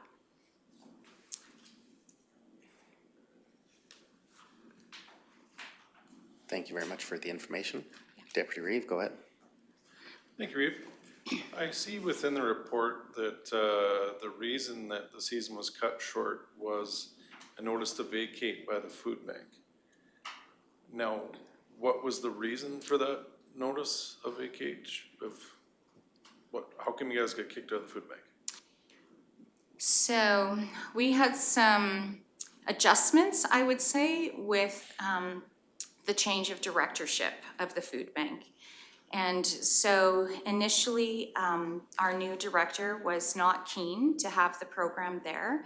His board had suggested that this was important and that we should continue working together. His position was that that should be ended at the end of March, and that is what he had written into the contract. We had hoped that we would continue beyond that. That did not happen. And it will not be renewed. So the sole reason was that the new director. So I would suggest that when we look at what we're required to do within a warming shelter or a homelessness shelter, it is somewhat contrary to what the purpose or design of a food bank program would be. So for example, if we have people that are sleeping over and they leave their mats out, when people are coming in the next day to eat or consume food, it is somewhat at cross purposes. And so I think initially, the initial season, the food bank was a collaborative partner, and because I think everyone within the collaborative working committee would have assumed that that would have continued. There was some direction from their board that that would continue for this past season, but that will not continue moving forward. Okay.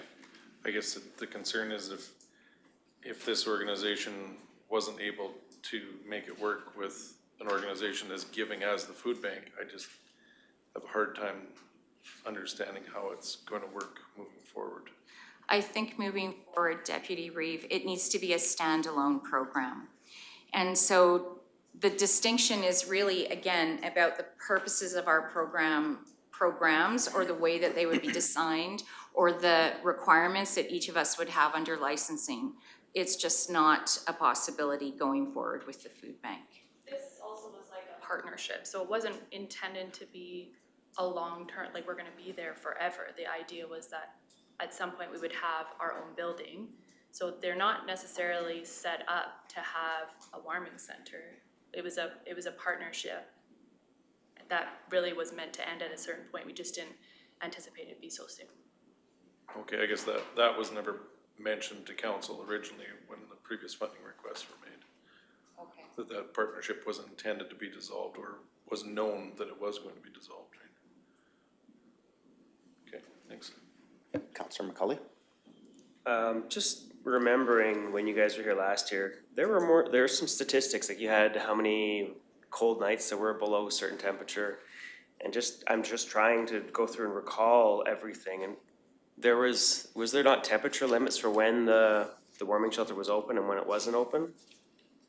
No, we were open every night of the winter season. That's the expectation of the province. So we're open every night of the winter season, but the distinction is for the town and the county, you have a temperature triggered recovery model. So on the nights where it's -20 or colder, that's when the town and the county each then contribute $300 towards the running of the shelter on those nights. And the other thing is that the province has different expectations really than the town or the county, right?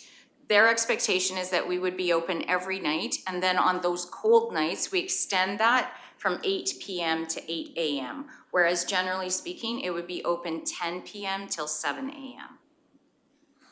I have understood this very different. Okay, I understood this as we were only paying for it when it hit that temperature, and that's when it was open. I did not understand this was open every single day. I don't recall this, and yeah, I don't recall that at all. The last one was, and I do remember this. We were talking about food, on how we didn't really want it to be like a I don't know what you want the word to use, and I'm not trying to. It's not like I'm being mean or anything. It's just we didn't want it to be a place where people went to get meals because they didn't have any. It was meant to be the homeless or the warming shelter first. But if I look at the food items, like your food costs are more than what you had budgeted for the year. I'm just curious. It sounds like I don't recall the warming shelter running this way when we went through it last year, and it does just look like it was operated slightly different than we were explained. I think the warming shelter always provided meals. I'm not sure, Councillor McCauley, why there's that confusion. The previous season that we were open every night as well. That's the expectation from the province. And so when we look at the overall funding from the province, their commitment is generally towards staffing costs, and then it's the other costs that we have to make up. Deputy Reeve McKay, go ahead. Thanks, Reeve. Actually, I distinctly recall when this was first brought to council that, and I may be paraphrasing here, but it's gonna be off the close, that the intention of the warming shelter is that it is not a homeless shelter and that it is not a place for consistent meals to be provided. It is a place for people in need to come to get a warm cup of soup and a coffee and a bed if they need it. That is exactly how it was portrayed by the gentleman that was in here the first time. And I don't believe we've had it explained any differently. And it does appear that it has gone from that initial concept to a full-blown homeless shelter type of mentality that's being presented before us. So I completely understand Mr. McCauley's concerns because it really has changed from what we originally presented. Councillor Powell? I just have a question on location. So currently, if I understand this correctly, you do not have a location going into this winter, is that correct? That is correct. Okay, and prior to this, you were paying rent to the food bank, is that correct? Yes. Okay, thank you. Are there any other further questions? I maybe have one question. For the individuals that utilize the warming shelter, do they have are there any other underlying conditions or mental health assistance needed or any other services that those individuals would need in regard to social services or social programs? So as you will have seen from that summary, the core group of people that are using this program are aged 55 to 67 men. We have one woman who uses that program fairly consistently as well, but she's going to be 50 this year. She's not there as many nights as those individuals are. So to answer your question, Reeve Northcott, those individuals, the majority of them have actually multiple comorbidities. So when I say comorbidities, it's not just mental health. Not all of them have mental health difficulties. So I can give examples. We have one individual who is diabetic, had a below-the-knee amputation, comes to that program because they need to continue to access services at the hospital. They get a small pension because of their work that they had before, but that pension doesn't even cover rent anywhere in this community, anywhere at all. We have other individuals that have previously had amputations. A number of the individuals we have, they do have diabetes or they have some other health complications. And so it makes it difficult for them to be in other places. I would say we have one or two that would have a mental health diagnosis as a comorbidity. But as you can see, 2 out of the 10, that's not the primary concern. And I would say that we have 1 individual out of that would struggle with substance abuse, but that is also a complication of their mental illness. So contrary to what the public opinion might be about why these individuals are requiring supports, it's not because of addictions and it's not because of mental health necessarily. I would say every single one of those men in that group have previously worked or contributed. I mean, we're talking guys that were welders, people that were oil field safety inspectors, a person that was a chef. Like, these are people that have along the way done something else. Thank you very much for that information. Councillor McCauley, go ahead. I understand and accept, I understand everything you're coming from there. But when we were in there last year, everything that was being explained to us right now, none of this was explained to us. It was just a warming shelter. We were just covering people for when they were cold.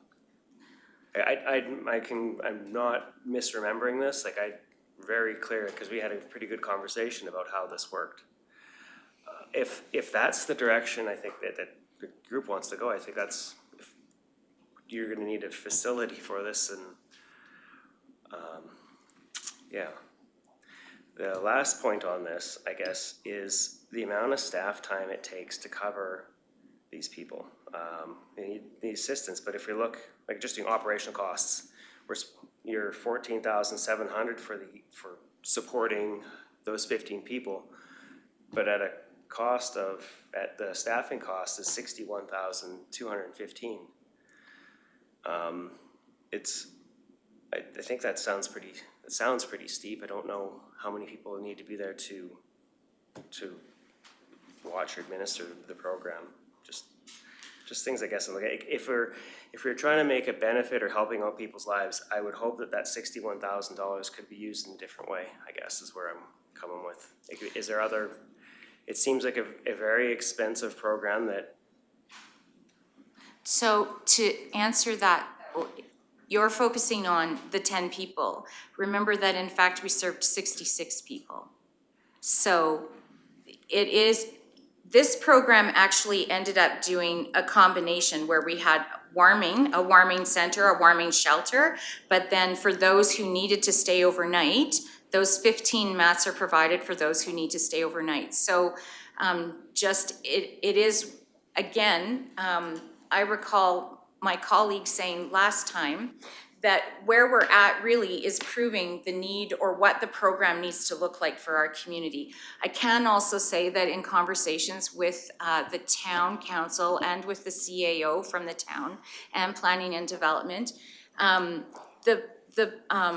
I guess the program design that we put forward on the development permit was specific to that location. But because of the research that we've done and knowing how other programs have also functioned elsewhere in the province, we're not necessarily stuck on that program design.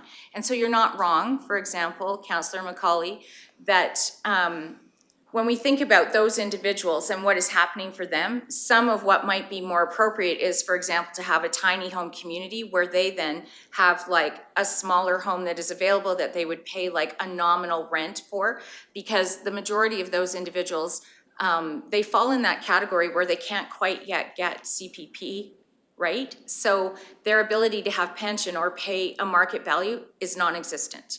So when we look at that, that's a different type of need than those who are coming simply for the warming shelter portion, which would be 56 other individuals that we assisted. So when you look at the overall cost, I can see what you're saying about these are adults, so why do we need to have people there? I can get that, but we have requirements under the provincial contracts in terms of having support people available. The other thing is to just remind folks that when we look at somebody like those people that I'm talking about that have comorbidities that might then have to come back to the emergency department, every time someone walks through our emergency department door, the clock starts, or the tab starts at $1,700. That's before we do any testing, before we do any admissions, anything like that. So for all of us, as the common taxpayer, that adds up very quickly, right? And so we're looking at how do we maximize care for these individuals, get them in the right place that they need, and then still provide service so that we don't have people within our community freezing during the winter. I think also the second piece to your question, Reeve Northcott, originally was like in terms of other social services or those types of things. So our staff finish at 7 or 8 a.m. if it's a very cold weather event, but there is still, you can see they put in volunteer hours over and above, right? And those of us who are on the board, again, those are volunteer hours. So you'll see there that I said I don't track my time, because when I'm getting text messages at 5:30 or 6 in the morning, or again at 10 or 10:30 at night, I'm not tracking that. I'm simply doing what's required to be able to support the program. But second to that question, Reeve Northcott, is that there were some individuals who had multiple health issues. And so the staff person went out of their way to continue to work with other agencies in order to get that person connected, because we knew that they were at very high risk. And so that has happened, even though they're not compensated for that. Okay, I just, on a couple of more questions for the people in need, like if they have that one night overstay, where do those people, outside of that one night or 2 night stays, where do they stay in the community outside of the warming shelter? So some people do have a home community that they can go back to. Okay. Often we see that what gets in the way for folks is transportation. So when we're talking about some of those outlying areas, right, like Caroline, Nordig, some from the reserve, they do have the ability to go back, but we've also been informed that we now have 2 encampment communities, and so we know that some people have come in when they need to access support, but they go back to those communities. And so our understanding is that there's one that has about 40 people and one that has about 50 people. They're in different locations.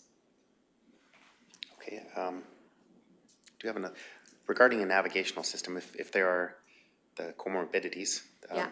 that's a new word to me. Yeah. But navigational system to a bigger center, maybe Red Deer, where there's more assistance, like rather than having, I don't know if this is a Band-Aid approach, but if there would be an opportunity to have all those additional services for those people who are in need, if there was a navigational system to be able to get those people to that area to help them in the many areas that they need assistance in. Most of these people, or really all of them, they're from Rocky Mountain House in Clearwater County, so the minimal supports that they have are here. So they're wanting to stay here, and that's why they're utilizing the MATS program. They often come to the hospital, and they kind of have, everybody kind of has their own rounds that they do throughout the day. But lots of times it is to come to the hospital to see myself or my coworker or mental health, and work on some different things like ID or services or whatever they want to kind of accomplish that day. But the majority of these folks that are from here would like to live here. So there's a number of reasons why they're utilizing the MATS program, but in terms of most of their long-term goals, it would be living here. They're not interested in moving to cities. And to second that, I can say from experience within my job that we have done that with a couple of other people, and it actually increases their risk because they try to get back here during the winter. And so I do know of one person that they did actually freeze and died. And so we would try to minimize the risk for individuals and keep them close to their natural supports and work on getting them better connected to other resources. Thank you for that information again. Councillor Powell. So I'm just trying to look at a solution here, but I'm hearing multiple different things. So just to go off of like what the Deputy Reeve and Councillor McCauley said, initially this was a warming shelter where people would come in to get warm. And I can understand that, but it also sounds like there needs to be a homeless shelter. There also sounds like there needs to be resources to get the readily available services for these like we have, when I look at it on a business thing, there are multiple different areas going on. So this to me doesn't just sound like a warming shelter anymore. It sounds like we have a problem. Do we need to have a shuttle service for these people that when they are in these severe situations, that they do need to go to somewhere that's readily available? So when I'm hearing this, please don't think I'm being insensitive at all, but I'm not sure if we're dealing with a warming shelter, if we're dealing with a homeless shelter, if we're trying to find a facility to start some type of organization. And so I'm just not quite sure on the direction, but it does sound like we've got about 3 different business cases here that need to be solved in order for these people, apparently, for the needs that they have. So I'm just, are we discussing a warming shelter, a homeless shelter, or trying to provide different readily available services? I'm not sure which avenue we're going today. And I don't mean that at all in offense. I'm just trying to keep up with the dialogue. No, I appreciate that because we're also trying to keep up. Because this is what the research now has shown us, or this is what the statistics have shown us. And I'm a little concerned, I have to say, that the takeaway was that we were only doing a warming shelter, because our summary last time was also very clear that we had 15 mats that were provided by the town. It was always that. And so that's why I say this was a combined program always. So yes, the warming shelter for those who want to come in and get warm and and when we talk about a cup of soup, our position is a light meal. So that could be soup, that could be something else. I think like we're not providing like a soup kitchen or a meal program per se, which I think that seems to be part of perhaps a distraction. That's not what is happening. We have a small amount of money for food. And so we were fortunate that one of our staff this year happened to be a caterer and had her own food truck. So she knew how to be very economical about food. So that's what happened. And if you look at any of the other sheltering type programs within the province, and those that would be what we would consider to have similar demographics to our community, there is always a light meal provided. We can't ask people to get well and get healthy if they have no nutrition. We can't ask them to focus on things the next morning if what they're focused on is that they're starving at that point. And we do have individuals in our community in the off season, such as now, where we've had interaction with them and they are hungry. There is no ongoing support that way. But Councillor Powell, to speak about that, we're aware that out of these 2 programs now, running these 2 seasons, we know that there are distinctions, as I talked about in that summary. So there are people like that core group of 10 that they have nowhere else that they could be, that they have other comorbidities that are complicating things for them. And so that ends up being a different type of shelter, right? And when we talk about homelessness, I mean, we have that, if we were to talk about the encampments, for example, those folks don't have a home per se either, right? But do they have shelter? They would say yes. And so trying to make those distinctions, and you're not wrong, it looks like 3 different business cases, but we also know that within small communities, we don't have enough resources financially or people-wise to be able to have separate standalone programs for each of those 3. And if you look at other communities that are similar to ours, they end up having that combined approach as well. Councillor Powell? Okay, and so just for clarification, what you're trying to do is build, just so I understand your presentation, you're trying to build one of those 3 businesses in one, and that's what you're trying to do, is trying to accommodate all those needs today. Is that correct? Yes. Thank you. There are a couple other council members that would like some comments or questions, and pass the floor over to Councillor Cermak at this time. Of the 66, are they all residents of Clearwater County, or is there some that come from other areas? We don't have any people accessing our program from other areas. And if you don't get a place to rent or stay this winter, what happens then? The emergency department gets overrun and we don't have people accessing service properly. Speak to anyone who works at a hospital, any of the physicians, nurses, anyone that's brought someone to emergency, you have an idea of what that looks like. Do you have any place where there is a place to rent that you need, or? I have been informed that the town CAO and the town council are working together to try to identify some options within the community itself. So I can't answer that conclusively at this point, but that's what we've been told. I take my hat off to you for all the work you've done.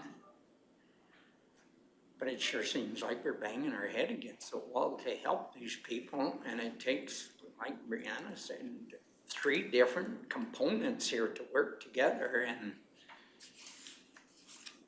boy, that's a lot to put on a few people to do this. Well, as you know, I'm a bit capable. Yeah. And I think we should add that it's been a very successful 2 years. I know from people from the outside looking in, there's so many questions about who are these people? What is this program? What's the success? But the reality is that there was a tremendous amount of success, and part of that is gauging also just as a service provider when you get to kind of see some of these folks, you know, accomplish some of their goals, and it's a result of having a warm place to stay, not passing away in the cold, having a meal, and being able to, you know, go to meetings or, you know, be present for the things that they're trying to accomplish. But there has been a lot of success, pretty tremendous success in my opinion. Sorry, which is what was referenced in the letter from Dr. Ludwig, right? When we see those changes and how that impacts our healthcare system within our small community. And I mean, truly, you know, just helping people get into the programs or services that best meet their needs, and we have to start somewhere. Yeah, I guess last year you had 66 unique individuals at yours. Now you're telling us that you have 2 different encampments in Rocky Mountain House or area? They're just outside of town. And you said that there's 50 in one and 40 in another? So this year you could be looking at maybe 90 plus another 66? Perhaps. That's getting to 150 people. Yeah. I will say that generally what happens is that for those folks who are staying in encampments, they only come in if there's something severe that's happening. They would choose to stay in those encampments. So I wouldn't say that we're necessarily gonna have 156 people, but you're not wrong, we could see an increase for sure. And these are in our county or in the town of Rocky Mountain? They're just outside of town. Why have we not ever heard of this? Or at least I have never heard of these encampments in Clearwater County. Did our administration know this? Sorry. Boy, is that a blow to me? I thought I knew this county. Right, I can say that these 2 encampments are kind of new within the last year. I was advised that previously there was an encampment that was out by Prairie Creek, and that was dispersed. That one was a bit larger, and so there is a possibility that these encampments have kind of, it's a splinter from that, but they exist nonetheless. They are towards the north end of town, like just outside of town.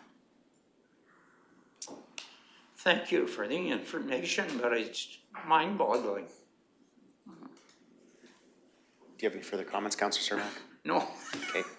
I just, other council members have some comments or questions. Deputy Reeve, go ahead, please. Thank you. I don't want us to get hung up on this whole idea of encampments. The people that are in those encampments have made a choice to be there. That is their decision. It is up to law enforcement to deal with it. That is not the responsibility of this council. Moving back to this warming shelter. The reason we think it's warming shelter is because it's labeled warming shelter. Fair. Now, I don't want to seem empathetic, and I know that you don't appreciate my comments from previous meetings, but this needs to be said. You've stated that many of these individuals have no mental health issues, no addiction issues. Why are they not working? Why are they not supporting themselves if they have no issues that are preventing them from doing that? I understand that there's always going to be members of society that need help. But giving help to those that refuse to help themselves is not helping anyone. We've clarified this group of people. It's actually, for the most part, the same group from last year. If you look at the age of these people, we just addressed, because the question was specifically about mental health and addictions. So for this core group that we've been dealing with, you know, we're not gonna dive into specific diagnoses, but overall the main concern is folks that have multiple chronic illness that requires help from home care, or, you know, the PCN. It requires, you know, for the average person, it does require a lot of assistance. So these are seniors that are often frail, that have a lot of health conditions, who in lots of cases, they don't always meet the specific criteria for the lodge or supportive living.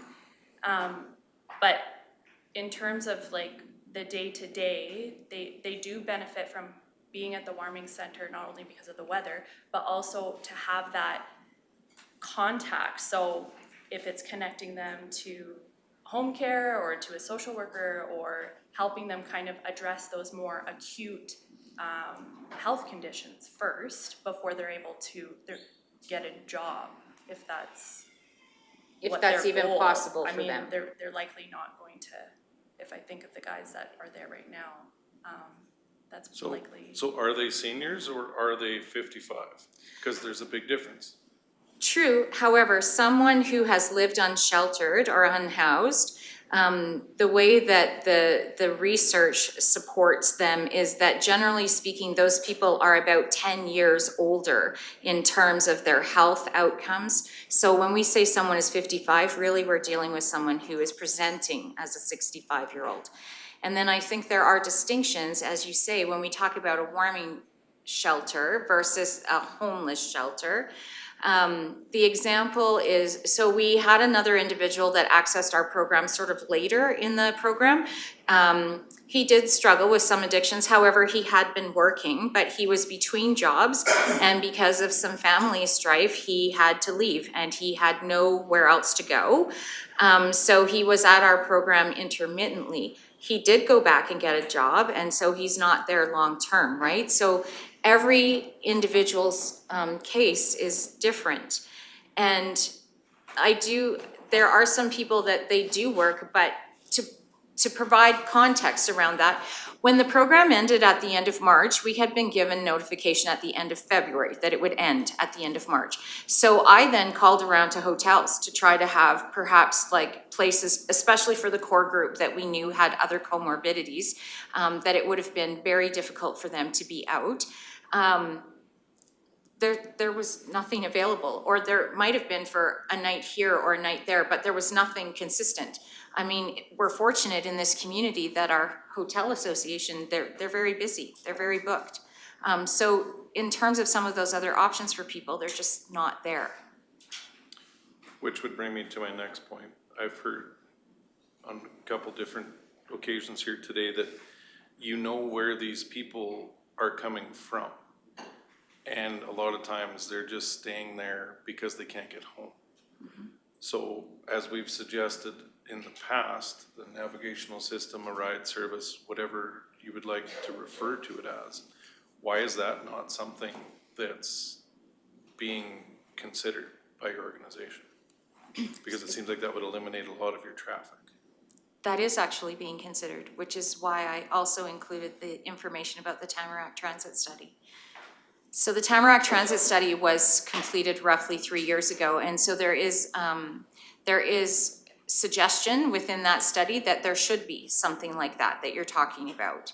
And that there should be hubs for transportation within our county. And so,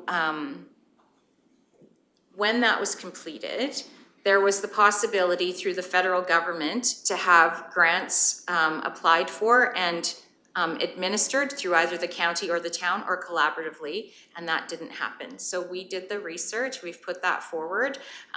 You're not wrong, having a navigational system would be beneficial. It would also be beneficial for the long-term economic and tourism development that we're looking at within our county, but we're not there yet. I'm not talking about a public transportation system at all. I'm talking about a specific transportation offering that would be funded through other organizations that already exist in this community that are doing this type of work, plus the municipalities, to give these specific people the ability to get back to wherever it is they came from. If that's, like you told us, that's a lot of your traffic is people that can't get home, then we can easily rectify that, right? Through FCSS, through all of these other organizations that we have within the county and within Rocky Mountain House. So if what you're telling us is that we can fix a part of this and eliminate a lot of your traffic, then let's start there before we worry about building a full-blown homeless shelter.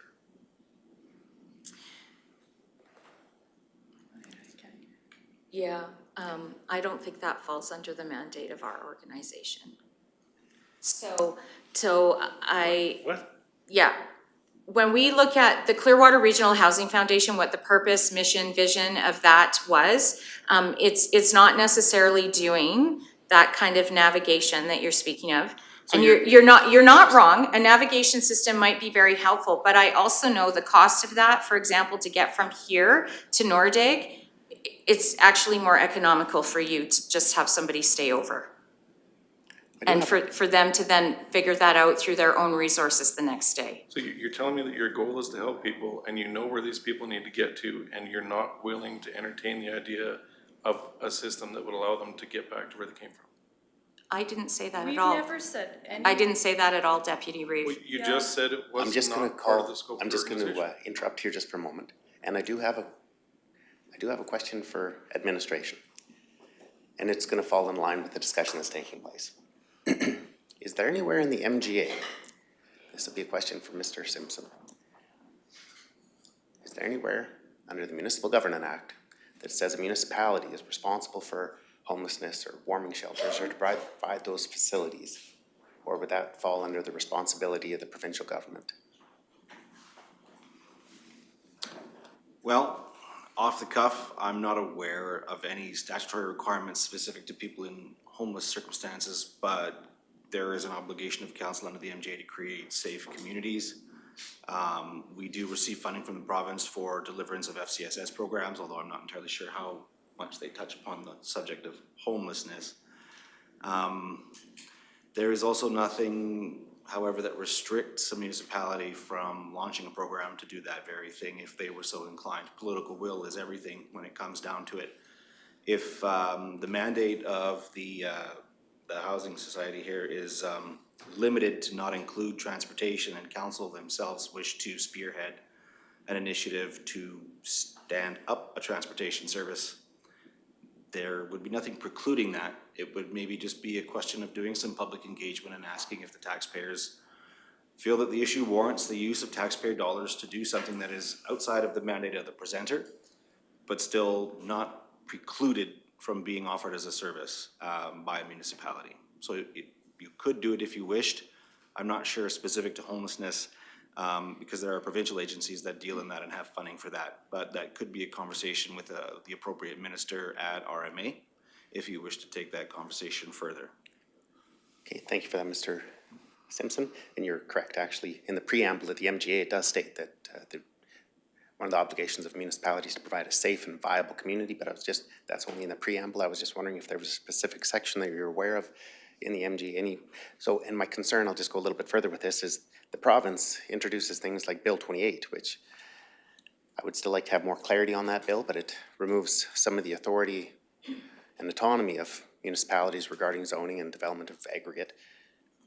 But I just don't want to voluntarily commit the residents of Clearwater County to fund infrastructure that isn't a requirement of a municipality when it should be potentially the responsibility of the province. CEO Simpson. I think on matters of social issues, your best step is always to speak to your public first.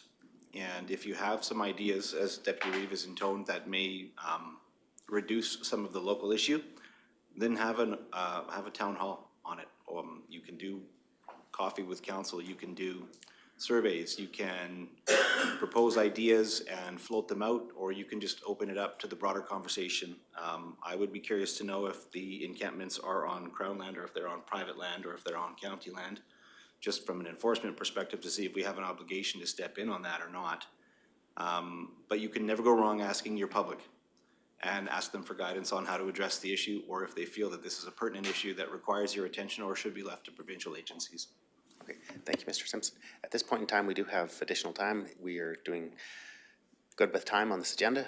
We are going to take a 10-minute recess at this time, and we'll resume our delegation at 11:35.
welcome back to the regular council meeting for July 28th, 2026, and we'll continue with the delegation from the Clearwater Regional Housing Foundation.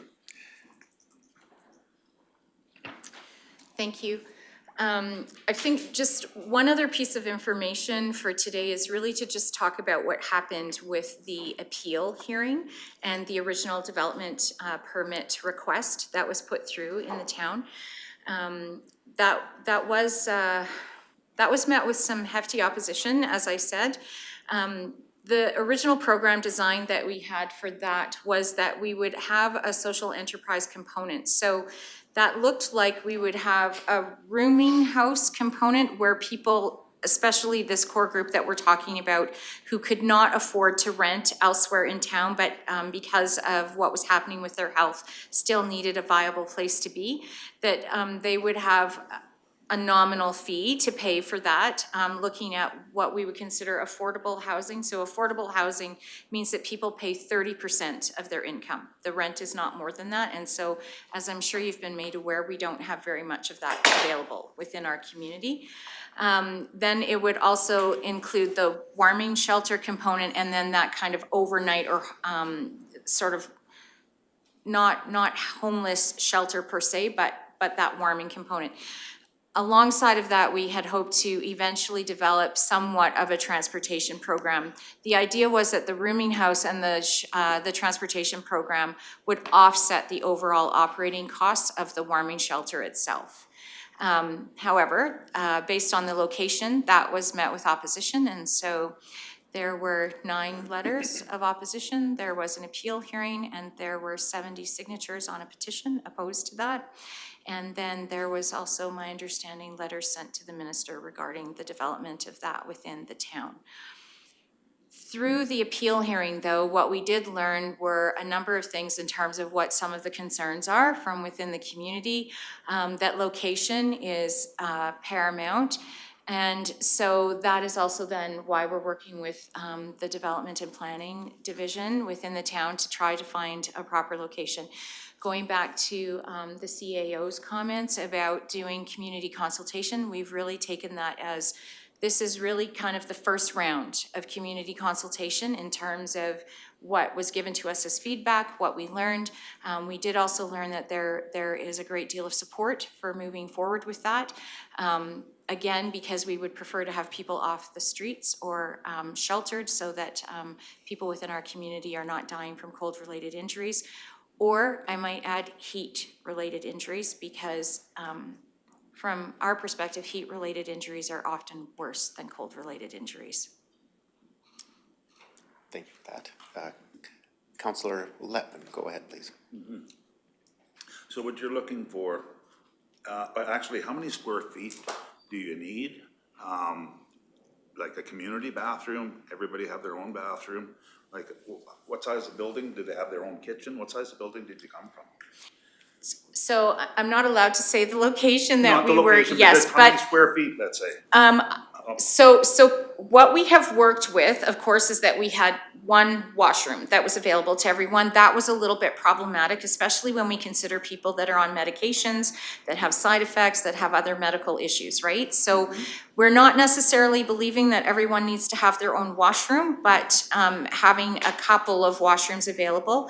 We do not believe that everyone needs to have their own kitchen. We do, however, have a requirement to have an industrial kitchen, and there are different grades within that, of course, but we need to have the ability to have an industrial kitchen. And then we need to be able to split where people are sleeping from where those who might be socializing, right? Because they've just come in and they need warm coffee. That's not the same sort of need as someone who is older and requires some sleep, right? So I don't know, the previous building that we were looking at was around 4,000 square feet. Now that would have allowed for multiple types of programs running there. I think, certainly at this point, anything around the 2,000 mark would probably be very beneficial. Yeah, or a little bit bigger, right? And so your future plans, but you want to combine this into a homeless shelter and a warming shelter? So all in one, like the future dream, or what are we looking well, that is likely what is going to happen, Councillor Letwin, because when we see what has happened in other communities that have similar demographics, as I say, that is the model that tends to work the best in rural communities. Okay, I see that you had a deficit last year of, just about $19,000. And your budget this year is for 80, but you Yes. were over that last year, so. So there was a deficit when we were projecting, but at that point, we had not done any fundraising, right? And so I will say that, yeah, on that first line, when we first did the application with the province, it would look like we were going to have a deficit, but we did not, because we did do fundraising, and also we had sizable donations this year. So you just said you had a lot of letters of opposition and signatures and that, but it sounds like you also get a lot of positive. We did get a lot of support, yes. Okay. And how much does the Alberta government support you? Or support this, what you're doing? So I would say that the Alberta government, the ministry that we've been working with, they're quite supportive, as they have already reached out to me about where are you at? Are you going to be having a program? What does that look like? And then we have talked about the need for the increase in funding based on the increase in people that we served. The other thing, just speaking about the conversation that happened before the break, is that we do have the ability to do a capital gains grant application through the province, but we cannot do that unless we have the cooperation with the municipalities. And then also we have to have a viable location. We can't apply for something unless we have something that we can budget around, right? Okay. No, I just wanted to concur with the other councillors. Last year when we had our statement, it was just for like 20 below or 25 below or whatever, and just a place for the people to sleep and have a little food. But we're looking at a homeless and a warming shelter now, and 3 square meals a day. No. It's a warming. Warming? In the evening. Okay. Thank you very much. Yeah. Appreciate that. Deputy Reeve McKay, go ahead. Thanks, Reeve.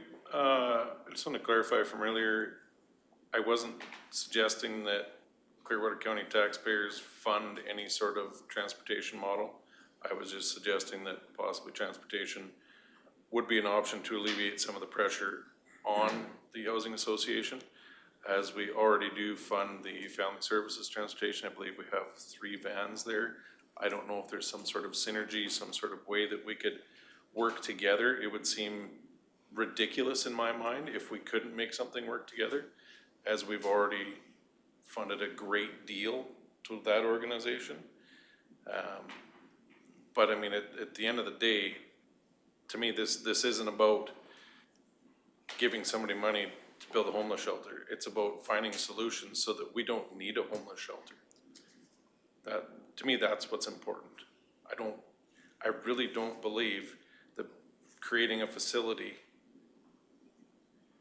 to accommodate a problem is the answer to solving the problem. Councillor Humphrey? You mentioned just prior to this, you mentioned about a capital grant or something. Can you explain that? So under the province, organizations such as us, we have both capital grants and operating grants. And so right now, we have an operating grant. And as I said, we have put forward to have that at $80,000 moving forward because of what we have learned over the last 2 seasons. A capital grant would be towards a building itself. So as well, I should say, there's also federal dollars that are available, but that changes every year. So sometimes it is you have a building and then you do renovations to bring it up to a certain standard to be able to run the program. Generally speaking, there's not money available for new builds, and we would be trying not to do that. But there is grant money, possibly grant money Possibly, to purchase a building. right, possibly. Yeah. And so similarly, I can put forward a budget, which I did do last year and which we had brought forward to the council at that point. And so we can put forward a budget, but it doesn't mean that we're gonna get what we've requested, right? So hence that deficit that you were speaking of, Councillor Letwin. Thank you. Floor is yours, Councillor Letwin. You said there could be federal grant money for a used building or a new building? It changes every year. Oh, it changes every year? Yeah, so we just, whatever is available, that's what we would apply for, right? But it changes every year and the amounts change every year as well, because there's grant cycles is what it's referred to, right? Yeah. Okay. And you said you have a budget for 80,000 pending this year? Yeah, that's the request. It doesn't mean we're getting it. Right. And what percentage of that are you requesting from the county? So we put forward $80,000 to the province. And so at this point, we are still working with the county with the $300 temperature trigger until the end of December, correct? That's my understanding. That's for this year. And so then when you're doing your new budget considerations, we would be looking at something else. The sort of the frustration, I guess, and I have shared this with the province as well. Those of us who are doing this, so this is literally like off the side of our desks because some of it has to be done during work day, but we volunteered to do this. And so why that's important is because the county, the province, and the town all require something different in terms of reporting or in terms of the funding cycles. So trying to navigate that budget, right, or what that might look like. I've not done so much math since university, I need to say. I don't have a clear answer for you, Councillor Letwin, at this point, especially because we don't know what building we're going to be into, whether we have to use, whether we will have rent, whether we'll have utilities, all of those kinds of things. Too many unknowns at this point. That's right. Gotcha. Thank you. Okay, thank you very much for the delegation. I'm not seeing any more comments or questions from council. Do you have any additional information? No, I'm going camping. Okay. Thank you very much for having us. Thank you very much for coming in and presenting to council here. I'd be looking for motion to accept the delegation and the presentation as information. Councillor Humphrey? Okay, Councillor Humphrey makes motion to accept the delegation as information. Seeing no discussion on that motion, I'll call the question. All those in favor? That motion is supported by council. Thank you for coming in.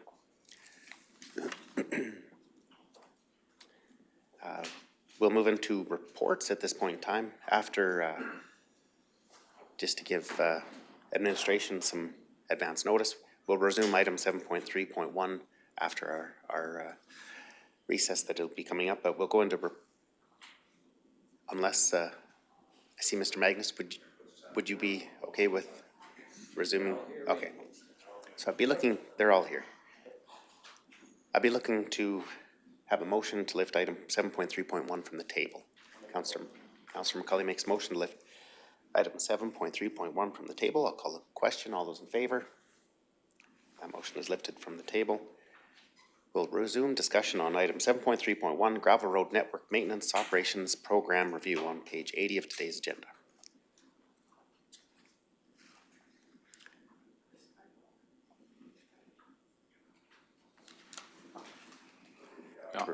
Director Magnus? I'll just leave it to you to continue the discussion. Yep, the floor is open for discussion regarding gravel road maintenance service level. Deputy Reeve, go ahead. Okay. I guess I'd like to move this forward from the grading, which I think we've discussed fairly thoroughly. Unless you want to discuss grading further. Yeah, I got grading here and didn't have a chance to speak before we got interrupted, sir. Well, then maybe at this time I'll let Councillor Letwin speak, or is that appropriate? Yeah, no, if you don't have any further comments, Deputy Reeve? Well, I do, but it's not regarding grading, so I'd like to finish grading if there's more comments before we move into gravel and other issues. Okay, if you'd like Is that to, appropriate? yeah, you can remove the floor from you and we'll proceed to Councillor Letwin. Yeah, Mr. Magnus, you mentioned that we're training a lot of these grader operators. Why are we bringing green grader operators in and having to train them? Or is this just a train to a county spec, or is this because they know the basics of grading, but they never done any grading on their own? Yeah, so this training program that we've utilized, we put all of the operators through it as they come along, even seasoned operators. But yeah, there is some other operators that are younger and just breaking in, and we put them through the training. We've found you spend a little time with them and you can tell if they're gonna make an operator or not. And the owners of these graders are quite well at vetting who they've got running them for them too. That's right. So typically, anybody that owns a grader and runs it themselves, them are seasoned operators almost every time. But some of them have numerous graders and some, seasoned operators are getting fewer and everybody's gotta start somewhere, but, No, fair enough. yeah. And so these bids then, they go to the lowest bidder? Correct. Yeah, so whatever they bid. Okay, another thing. As GPSs for tracking, because I know you're busy, you can't look after the whole county at once. Has anybody looked into putting GPSs for tracking in these graders? They'll have that requirement once they win a bid, there's a GPS goes in their unit. Okay. Every time. Because there's times that I've crossed graders coming into town, they're parked on the side of the road playing on their devices. I come back 2 hours later, they're still parked on the side of the road. Right. I've looked across the valley and the flashing lights going and it's there all morning long. Right. And then it disappears. So that's why I was just wondering, we're paying for these guys by the hour or by the kilometer? It's by the hour, but I would encourage if anybody does, see that, to notify me, and it's easy for me to look into that. We've been through situations like that before where we've had to let beat graders go. One for sure that was serious, time theft. And it was a GPS tool that we used to get it figured out. So, feel free to call me when you see that. Sounds good, Counselor. thank you. Yep. Counselor Humphrey. Wanted to put a thank you out there to administration and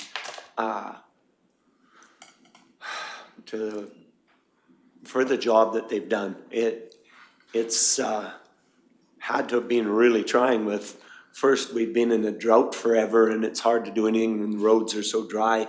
You can't work them without water. And then it turns around and we get hit with all this water and you can't work them then because it's just soaking in and making them a mess. It's got to be a real trying time, and I appreciate the work and the effort that you guys put into it to get our roads back into the shape that they are, because you can see the difference now on the runs that I've been traveling on.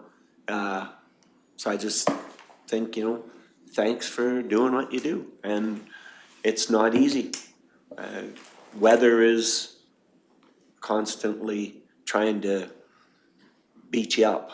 It's either too hot and dry or it's too wet and muddy.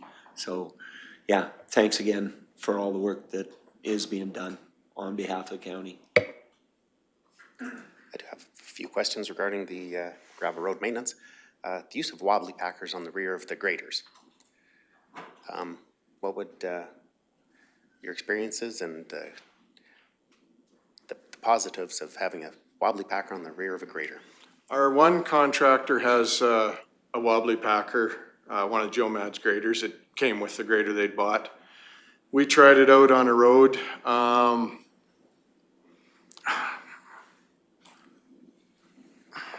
don't know. I've got mixed feelings on it myself. It seemed like a lot of time spent on that road, and the end result wasn't. We ended up graveling that road this year anyways, and kind of reshaping it after the winter. The road just kind of fell apart. And whether it was something to do with that, I don't know, but I don't know. It just didn't seem worth the effort. And I've seen quite the opposite. I've seen actually, if the right moisture content is in the gravel, those wobbly packers, you'll leave a beautiful surfaced gravel road. Sure. If there's a little bit of moisture in the gravel, but also as just another question, do we need to increase the amount of gravel, or do we just have a simple shortage of gravel on some of the roads and we just maybe need to increase the budget to apply additional gravel on some of our gravel roads? We could always increase our gravel, what we put on there. I mean, it's just a matter of spending the money to put it on there. We do about 200 miles per year, sometimes a little bit more than that. We could add a little bit more to that, but we found, I know in the last couple months with this rain, a lot of folks were complaining that there wasn't enough gravel on the road, but a lot of them roads, after it quit raining, we were able to get into them, the gravel was there. It just didn't look like it while it was raining.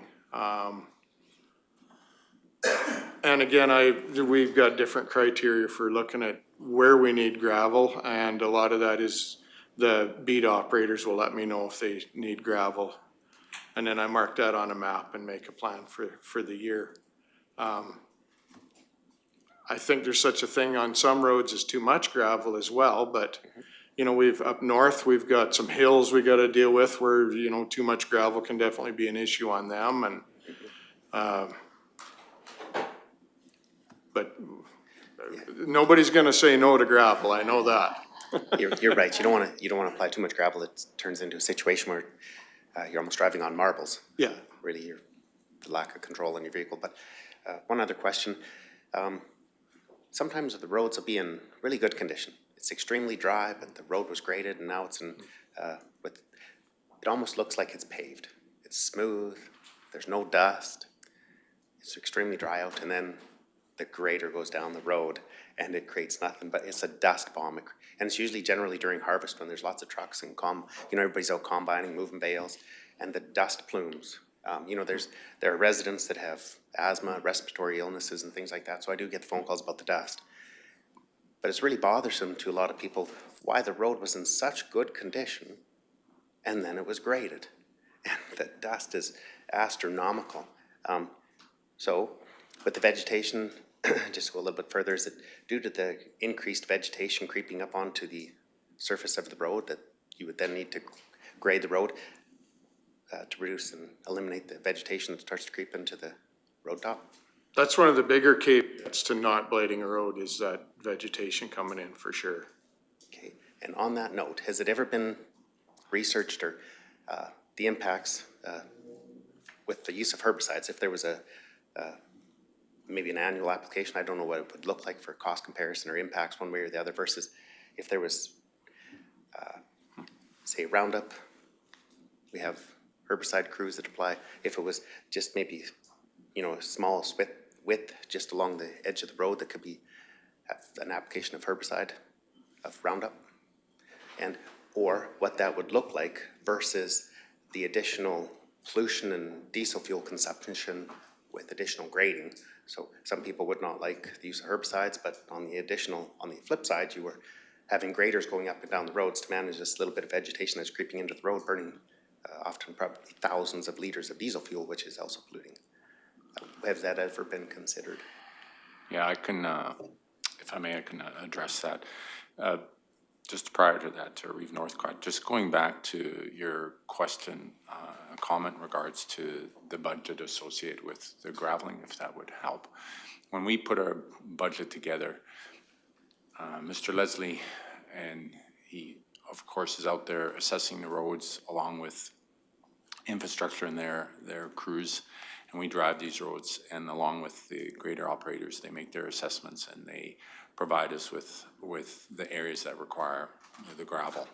So when we build our budget, we build it based upon what we know at that time.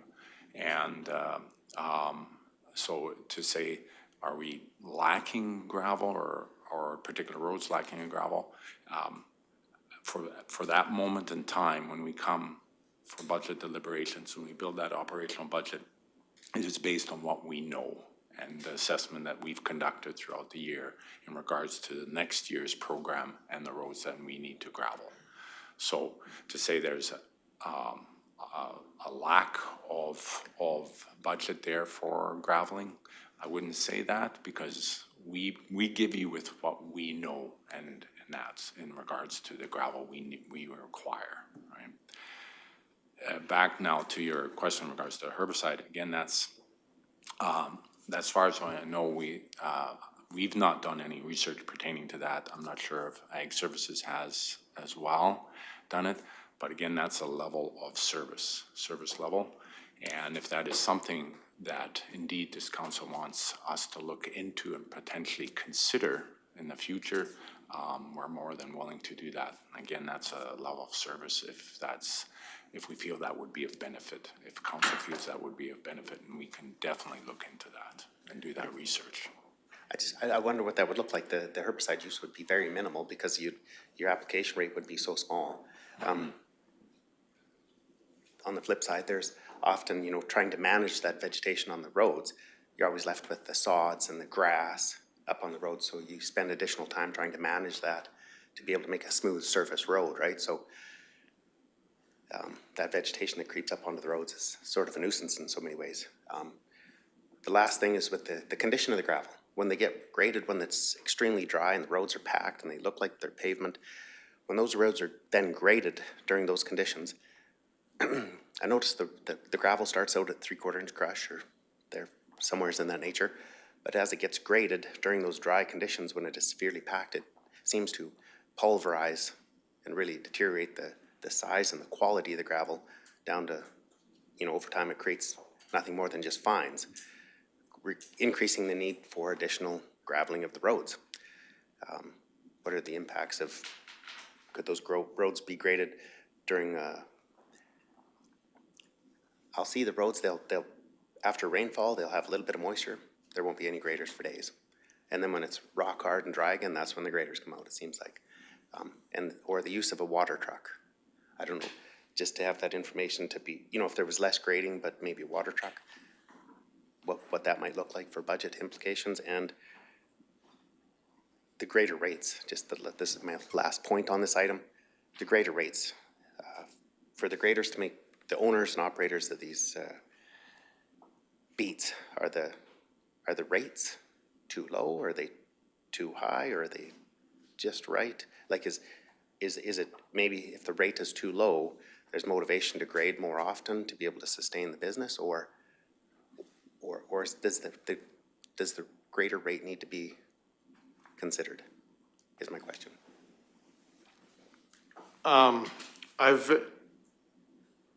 In the budget I've made for each grader for each year, there's ample hours in there for them for every month to make some money.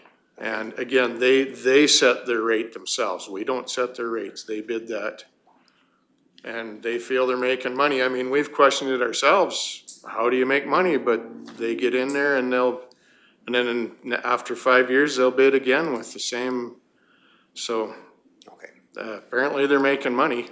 And again, like I say, there's enough hours in there for them to do okay, I think. But it's budgeted on that amount of hours anyways. Okay. I was just wondering the number of hours, if there was more quality hours rather than quantity of hours. I guess if there was maybe less grading but a higher rate, and if there was potential use of wobbly packers, water trucks, but you could have less potential grading, but better quality roads. So I've concluded my discussion and my points that I wanted to bring up on this item for consideration amongst administration. And at this point in time, I'm going to pass the floor over to Deputy Reeve McKay. Well, I think Reeve must have been looking at my notes here because most of what I was gonna say he already covered. I didn't look at your notes. I wasn't looking at your notes. I don't even have any notes, it's fine. I guess the one thing regarding the vegetation creep is on roads that are low traffic count, I understand, we do see vegetation creep, but what I've seen coming from a place where every road is gravel, every highway's been turned into gravel, there's nothing but gravel for thousands and thousands of kilometers around, is you don't worry about that vegetation creep because come spring grading, it's not gonna matter because it's gone, right? But that's just food for thought. Whether it's what that policy looks like here, I'm not exactly sure, but unnecessary grading just for that little bit of vegetation creep is probably not something that's beneficial. Now, that said, one thing I really want to talk about, because I get a lot of comments from citizens about this, is the condition of the gravel right from day one. A lot of people feel, and I've witnessed it myself, I called bull crap on a few of them, so I went and looked. Clearwater County was famous for its three-quarter road crush, right? Like, everybody in this admin should be proud of the last 20-plus years. Our crush has been impeccable. However, over the last, I don't know if it's 3 years, 5 years, whatever the time frame has been, we're getting more and more fines and smaller and smaller and smaller. Like right now, we're probably at a 5/8 minus at best. So I did inquire about this, and the answer I was given is that we maybe don't have the budget for better gravel. So what, I guess, with all the experts in the room, what can we do to come up with a solution for that? Because I think that's a huge part of a lot of the complaints that we're getting. It's just, as soon as that stuff dries out, it's power, instantly, right? And it doesn't grade worth of shit, it doesn't hold crown worth of shit. It's not even nice to drive on with anything, because it's like you're driving on little tiny marbles. So, I don't know. Feedback? Director Hansen. No, thank you for the question, and like I said, this isn't the first time you've brought it up, so I've put some thought into it as well. Kate was gonna come up and speak to some of the gravel components there, but I'll start. So in discussions with some of our other municipalities, our engineer that does testing in both, like Brazeau County, for example, they were seeing similar results, so they actually went to a modified spec, which requires more processing during the crushing process. So you spit out more of the fines, because as with every, I explained previously that with every gravel specification, there is a upper and a lower limit for the amount of fines. You do need fines in your gravel there, so it doesn't turn into marbles as it rolls around the road, but there's some of our current pits that definitely have a lot more fines than others. We have better quality gravel in some gravel pits than others. So that is definitely an option. And when we say budget, you guys control the budget. If you guys want to put more money into a different specification for gravel to narrow up that spec and to have larger rock and well, we're not going to get more fracture, because as I said, we are getting limited on the quality of our gravel for sure. But we can definitely do additional processing to get those fines out. It's just, it'll take our cost per ton and likely be an increase. To exactly what that is, we'd have to flesh that out. Go ahead. Sorry. Well, I was just gonna say, what we may find is that it decreases the amount of tons that we need to apply. Because with that old three-quarter crush, road crush, the fines were sand. So I don't know where those pits were, what happened, where we're getting it from now. But now we're getting this smaller crush with clay fines. And it just, like I said, it just instantly turns to dust. And like you said, you're driving on marbles. Yeah. Because the fines just, they're gone. They're in the farmer's field. They're in the neighbor's yard. Like, you don't even need traffic. The wind picks up and the dust is blowing everywhere. Yeah, so I think, before I just let Kate kind of expand on the knowledge, because she looks after the crushing for us there, but it's definitely something in our ability to say modify that spec, and say there will be likely a cost increase because it is some more processing, but we could try it, and there's two options. One, we could do like new crush and try to, from because we have our existing stockpiles, for everything moving forward to make better gravel, or we could even go as far as reprocessing the gravel that we've already have in stockpile, because otherwise you won't see the difference unless you start using the material that you have, right? So, or getting that newer spec to the road. But with that, I'll just let Kate kind of expand on the information that she's brought forward, today. I don't have much more to add to what Eric was saying, so I can add more maybe to the pits and the difference in them. So a lot of the pits that we were using even 5 years ago are closer to the rivers or a wet pit. So Cooper Pit is the one example, kind of just north of Caroline, that our people like more because we are bailing it from the water itself. let it dry and crush it then. So a lot of these clay fines have been removed from it through natural progression. Another one was Frisco, which was just off Highway 22, kind of north of Rocky. That one was right next to the river and had the larger pit run.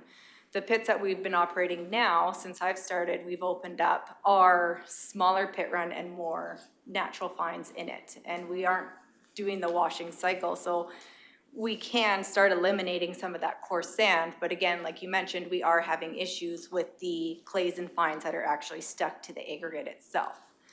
When I've spoke with crushing contractors and our engineer and stuff, it's hard to get rid of it because you can't partially wash.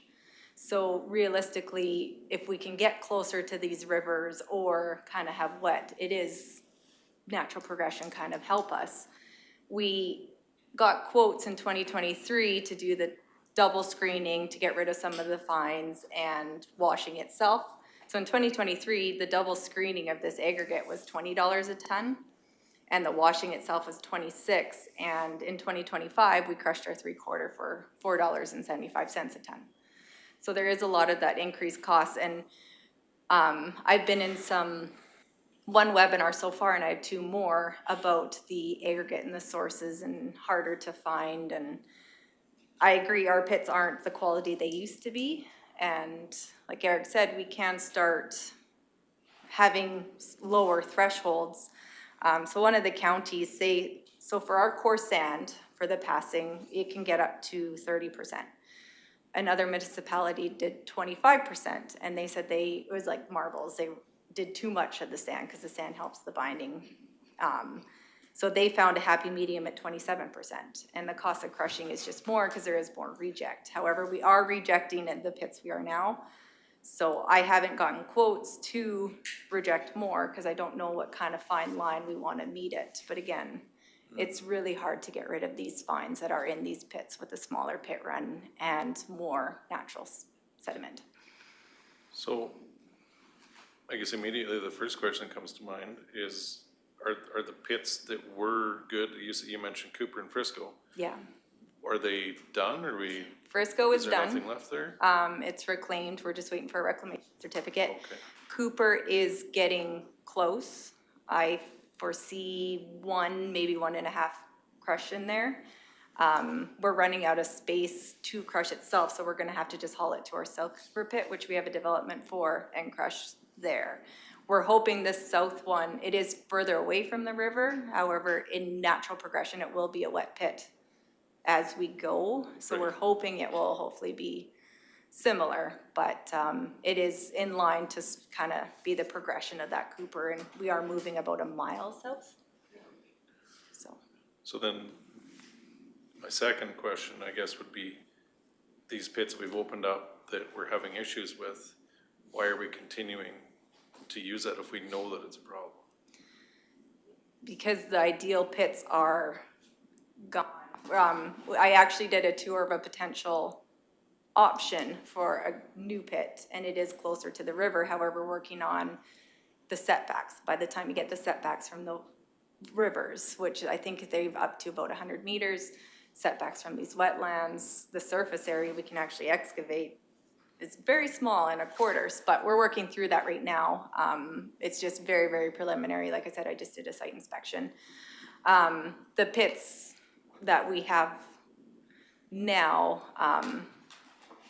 it's the ones we have.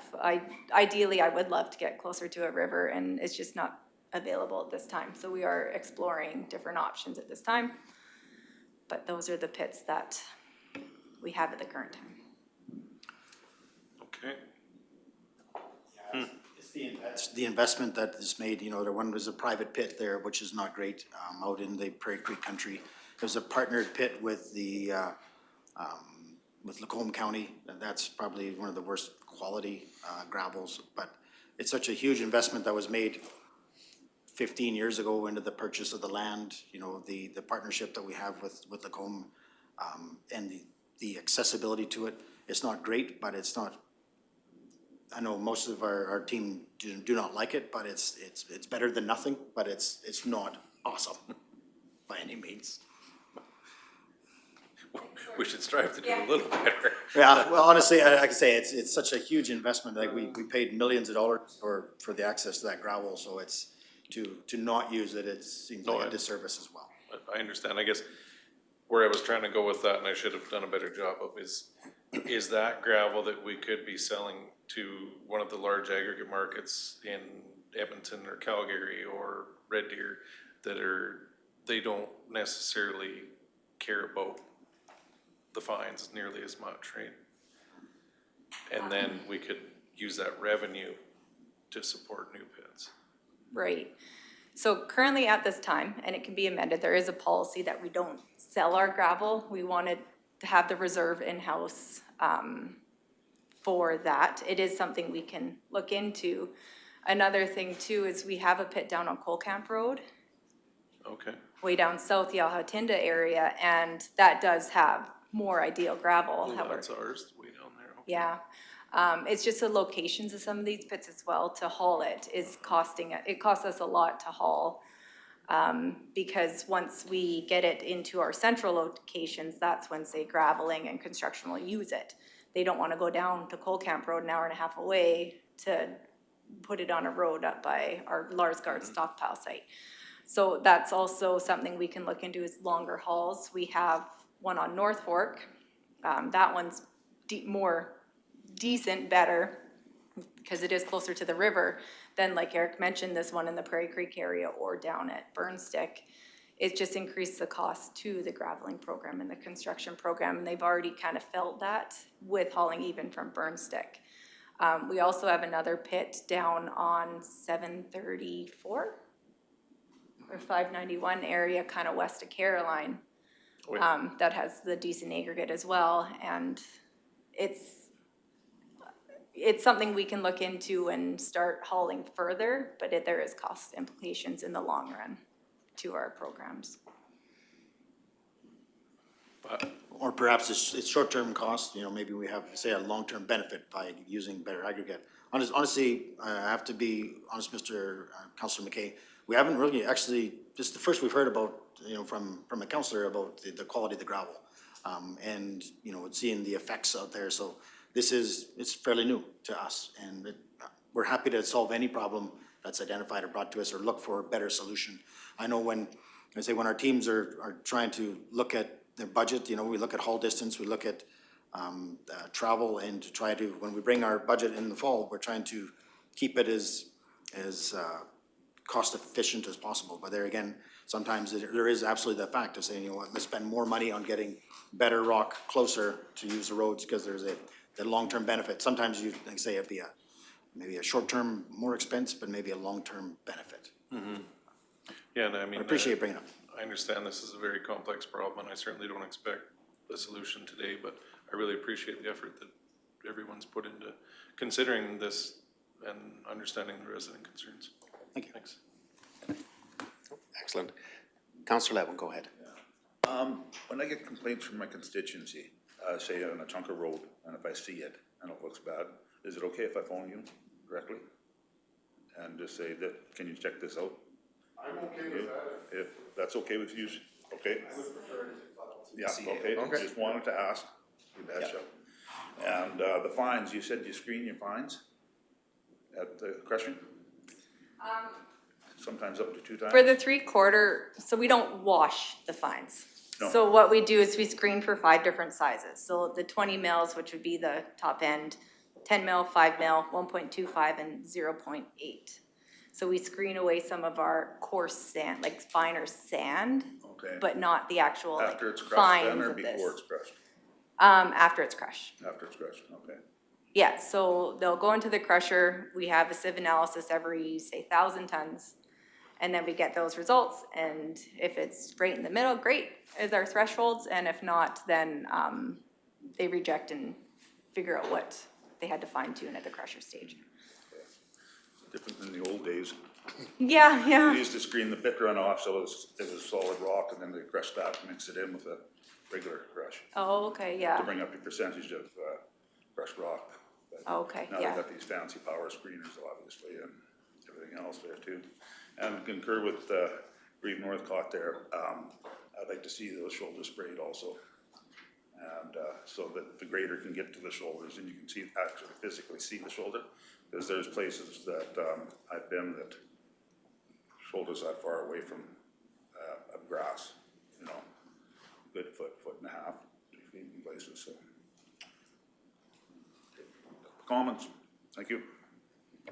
I have a proposed motion. There's been a lot of discussion here today regarding crushing, wobbly packers, water trucks, and council definitely has brought the concern of the community forward here today in this agenda. So I'll propose a motion and I'll look for feedback from administration and council, but my motion would be that move that council direct administration to bring back information, budget and cost comparison considerations as discussed during the July 28th, 2006 agenda item 7.3.1.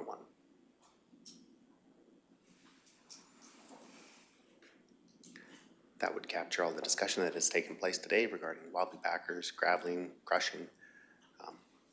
Look to Mr. Hanson or Mr. Simpson, go ahead. Just want to clarify, because I did have to step out for a minute for a briefing with Mr. Hand, but that is for an improved level of service?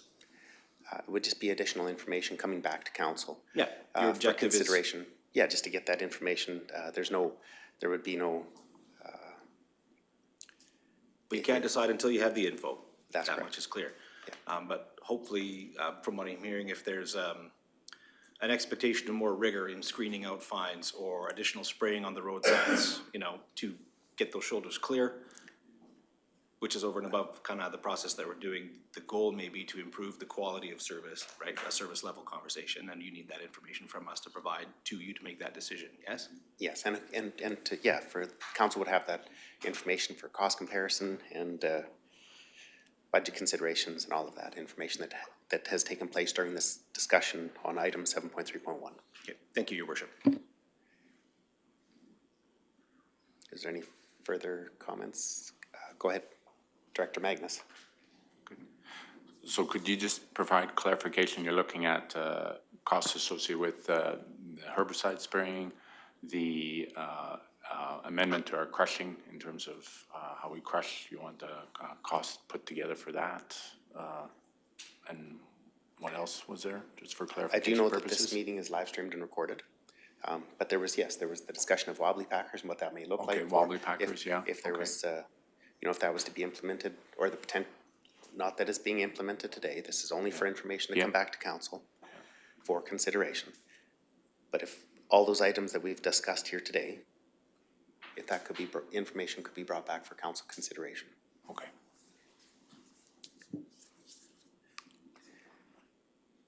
Is there any discussion on the motion that's on the floor? Seeing none, I'll call the question. All those in favor? And that motion is supported unanimously. At this time, we'll take a recess until 1 o'clock.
Welcome back from our recess. Again, this is the July 28th, 2006 regular council meeting for Clearwater County.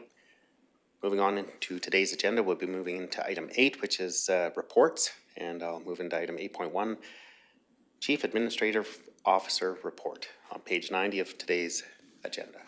I'll pass the floor over to Mr. Simpson at this time. Certainly, thank you, Mr. Reeve. I guess the first portion of the report is a general state of information regarding the tornado update and the relief efforts. As you know, we are grateful for the efforts of the province in securing support for victims of this natural disaster. And the county looks forward to administering the funding that we will be receiving, which was recently announced by the province on the province's behalf.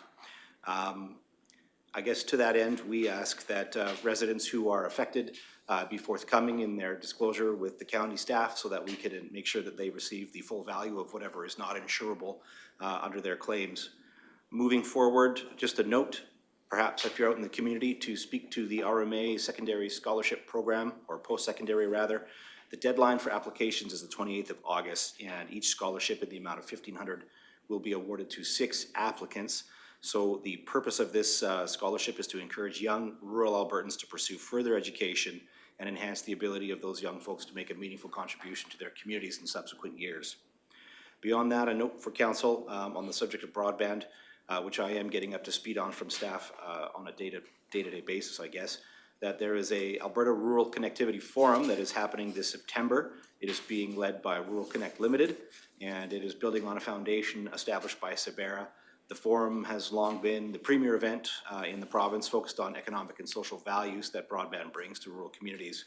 And it is for municipal elected officials, CAOs, provincial representatives, industry experts, technology leaders, and community innovators. And a suggestion to members of council, if they would like to get a bigger picture of the envelope regarding broadband in their community and how it is affecting and unfolding in other communities around the province, to consider attending this event, which will be taking place on the 17th and 18th in Red Deer. So according to Council Policy 006, councillor attendance at conferences, conventions, annual meetings, and professional development courses, a motion of council is required to authorize attendance and remuneration for council members. Okay, are there council members that would like to attend the Alberta Rural Connectivity Forum?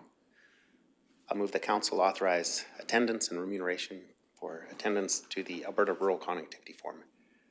If you choose to go, that is the motion on the floor. Seeing no discussion, I'll call the question. All those in favor? And that motion is supported by council. Are there any questions for CAO Simpson from council at this time regarding his report? Okay, seeing none. Are there any discussions on any reports under item 8, Capital Project Status Report? Economic Development Officer Report. Broadband Project Update Report. There's a couple council members showing indication to speak to this item. Item 8.4, Broadband Project Update Report. Deputy Reeve McKay, the floor is yours. Thank you, Reeve. My question would be for administration regarding the connected orders received. They've now increased to 1,027. Out of those 1,027, have any actually signed up for service, or are those all still, members of the public taking advantage of the reduced cost for installation?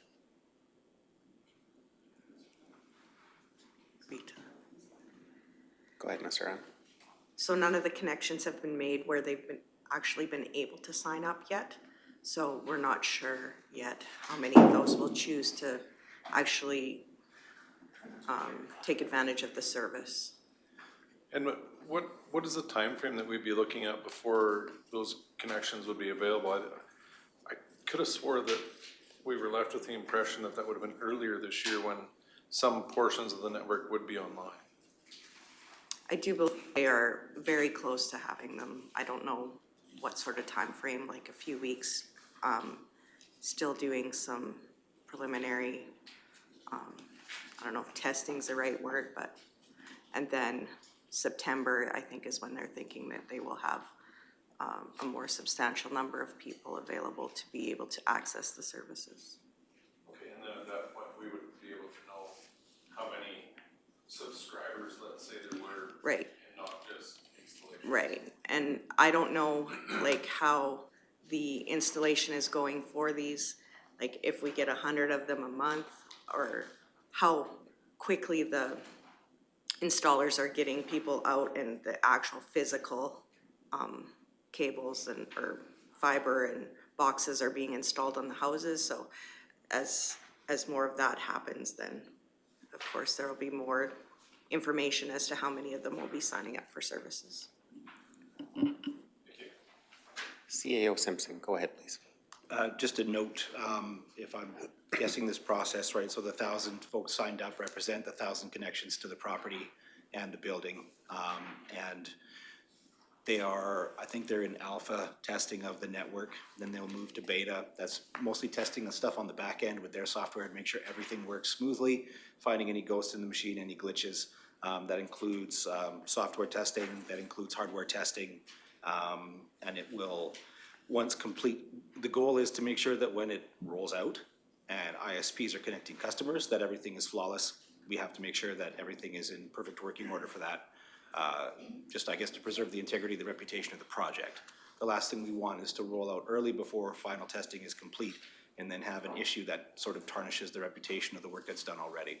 So in the interest of providing a clean, functional product, that is what the testing stage goes through, and it is not uncommon, if it's not desirable, that it may take a little longer as they work through any issues that they're having. Thank you, CAO. Councillor Humphrey. Yeah. Do we know how many ISP, well, internet service providers that we have? We have 5 at this time?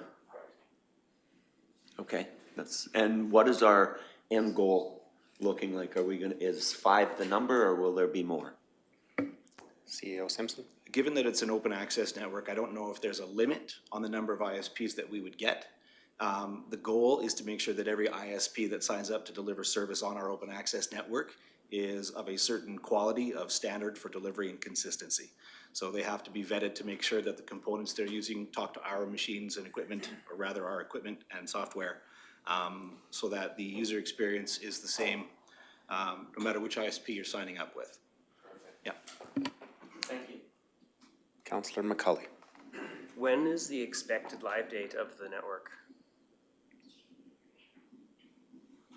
CAO Simpson. I will send an email to council once I confirm that with Ken. Thank you. Councillor Cermak.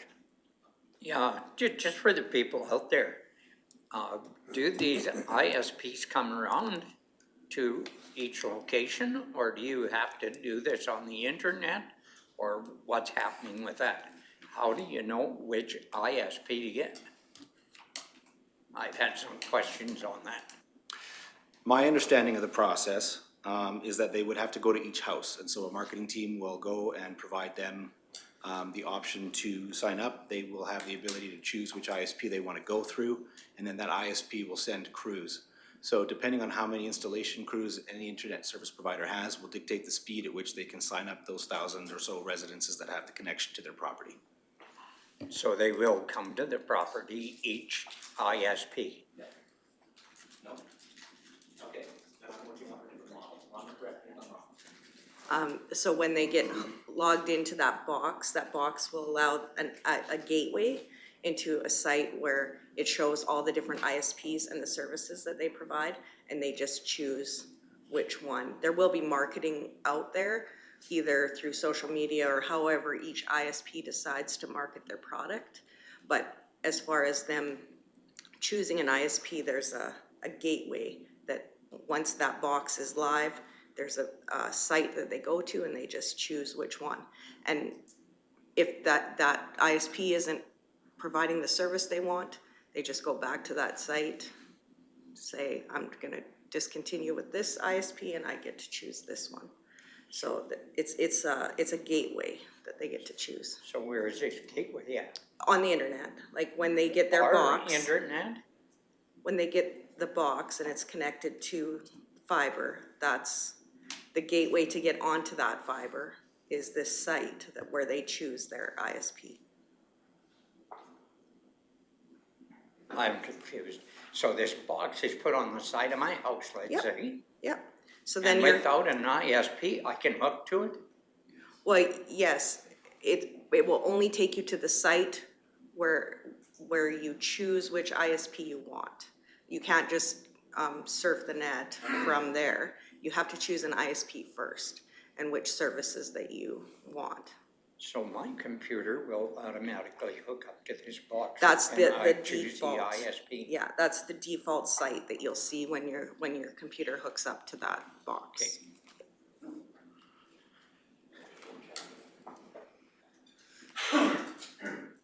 Is there any other discussion regarding the broadband project update report? Seeing none. Councillor remuneration reports. Councillor Powell, go ahead, please. I made an error on my remuneration report on June 23rd. I'll correct it on my next month's remuneration. Okay.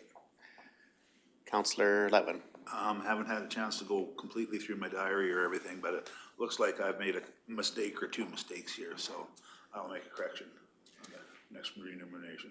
Okay. It could be 2 or 3. I've got to do some counting here. Okay. Yeah. No. Okay, well, some minor errors noted on remuneration statements. Those can be easily resolved on our next remuneration statements. Is there any further discussion or questions on remuneration statements? Moving into item 8.6, verbal councillor reports. We'll start with Councillor Powell. Thank you, Reeve. Okay, I got to attend the MPC after last council meeting. We did do one tour that day. We had 6 development permits come through, an oiled waste facility, a CRA acreage, which we saw earlier today, and also a new CAR parcel that was being applied for, among a few other things. I also got to go to the Caroline Housing Open House. Thank you everyone that came out to that. There was actually quite a few people, and it was nice to see everybody there. I did attend the 2 minister meetings. Thank you to the ministers for coming. And then I also was at strategic planning with everyone yesterday. And thank you to the CEO for mentioning something about the tornado. Yes, to everybody who is listening, please make sure you guys do contact the county with any questions in regards to assistance with the tornado disaster. I think that is everything. And and thank you to everybody who's reached out and phoned me. I do appreciate it, and keep calling. Are there any questions for Councillor Powell? Seeing none, Councillor Letwin, the floor is yours. Yes, we had the meeting with Minister Jason Nixon and Andrew Pachinko, Tourism and Sport, and Mr. Nixon came to talk to us about funding after the tornado, and to all the hardworking people and volunteers that are pitched in and helping out the victims of that tornado. Congratulations and thank you so much. And yeah, the senior housing and the discussion we had about Caroline housing also for seniors and the units for things that we have to look forward to in the future and deal with. Okay, thank you. Are there any questions or comments for Councillor Letwin's report? Seeing none, Deputy Reeve. Thank you, Reeve. The majority of my last 2 weeks has been filled with work, but there was an excellent opportunity last Friday to attend the opening of the new Thailand Clearwater Bridge on 11A with Minister Nixon and others. So that was great to hear some stories about somebody that was a big part of our community.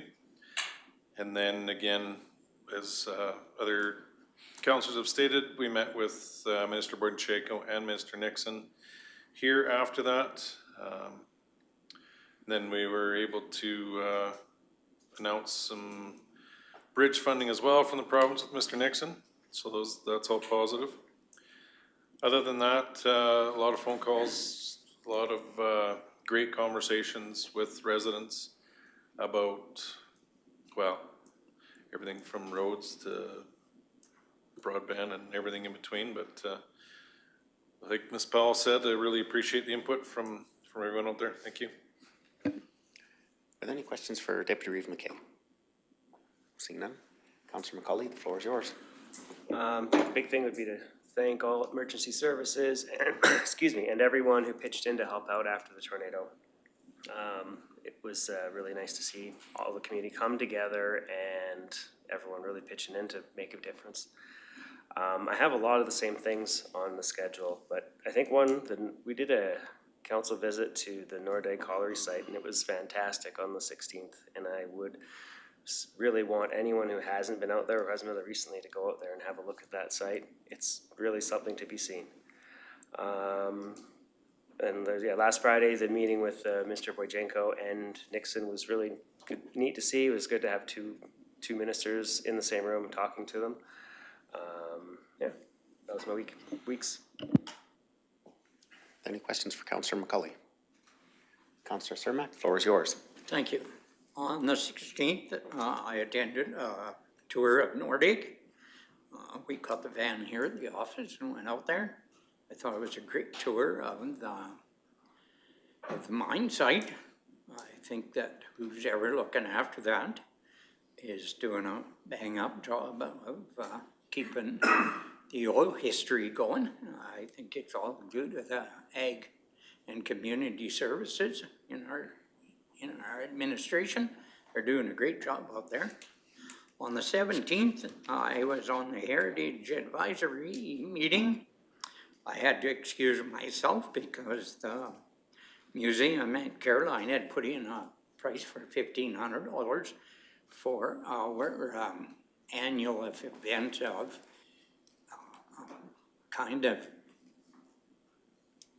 it's 100-year people that have lived in the area for 100 years around Caroline. And so we all, the Heritage Fund, Earl Graham and myself removed ourselves from the meeting, and the rest of them give us $1,500. And in the rest of the money that the Heritage Advisory Committee had, we thought they were doing such a great job on our signs, so we give the rest of the money, which was about $2,000, I think, to the school signs of all the old schools that were in the Clearwater area, just to help them out so that county didn't have to pay a whole bunch out.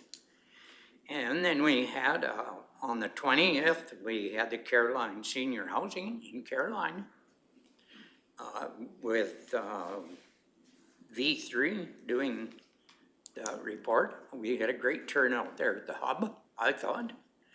Some really good conversations. I think they said they had 87 surveys turned in, which I thought was fantastic for the amount of people that were there. And then we had a follow-up meeting here in the office with V3 on the 22nd. And they said that they would have a report back to the council on what was said out there in October on what they recommend for senior housing in Clearwater County. Then on the 23rd, myself, Councillor Lauren Humphrey, and the Reeve, Jordan Northcott, a 10K division tour, which was very enlightening. I did not know that the RCMP did so many things behind the scenes. I think there's a few things that they do that they don't want us to talk about. And the surveillance that they can do is just phenomenal. I thought it was a great day spent in there with them and seeing. It's a lot of money we pay for RCMP, but I think we get a dollar's worth out of it. I really do. I think they do a pretty fantastic job. And then on the 24th, I was in here with Nixon and the other minister, Boyjenko. Had a great meeting with both of them. Lots of information. I believe Mr. Boyjenko said, I approached him after our meeting here and he said, we may be able to get some funding for our ice plant out at Caroline. So I have asked our CAO to forward a letter to them, and I had a business card from him and said, just send a letter and we'll see what he can do. Yep. So, thank you. And that's it. That's what I've done the last 2 weeks. Thank you, Councillor Cermak. Are there any comments or questions for Councillor Cermak from the balance of council? Seeing none. Councillor Humphrey, the floor is yours. Awesome. It's my turn. I get to just repeat the thing that everybody else has said, but I'm going to do it anyways. So, started off after our last council meeting last week. We had a municipal planning commission meeting, which those are always very interesting. Then on the 16th, we had the Nordegg mine tour of the collieries there, and as has been mentioned, it's a very impressive tour. It's free to take the tour, and it is amazing. When you go to the museum, they've got it set up there like an old mine shaft that you enter into, and it's a self-guided little tour through the museum before you even get up to the collieries. So it's really set up nice. There's so much history and memorabilia in there that you can look at. You can open the drawers and they've got stuff in them, and they all lit up, and there's write-ups about everything that's in there. I really enjoyed it. The mine tour itself up at the collieries was amazing as well. They just have done a real good job of laying it out and giving the information. I think we're very fortunate to have that in our backyard. It's a national and a provincial historical site. So it's both wrapped up in one. And I was also at a Ag Service Board meeting and went through a lot of information there on our I guess on stuff that we touched on today at our meeting with as far as noxious weeds and stuff like that. Clubroot come up, we talked about that. They did have their educational agricultural tour, the EAT tour as they called that, was back a month or so ago, and it just was a great success. And it's ongoing, they do that every year. So just some really good stuff came out of our Ag Service Board meeting. Also was at the Clearwater County Admin Building for our housing assessments need workshop, and yeah, a lot of positive is coming out of a lot of these things. There's really some good positive stuff, I think, coming forward. Some possible funding for our seniors housing and that kind of thing. So it's all looking good. And then, of course, as it was mentioned, traveled up to RCMP headquarters, K Division in Edmonton, and their real-time operations center. Now is not a very good time to be a criminal. These guys, the technology that's there, our technology is amazing, and I'm old school. I'm not really tech savvy, but the technology that's out there just blows you away.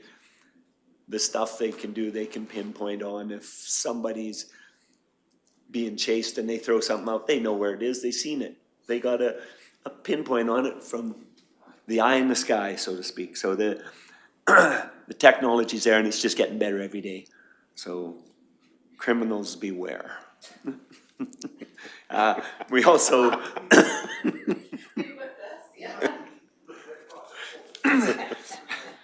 well, be fair warned. Also then on I was down for the Thailand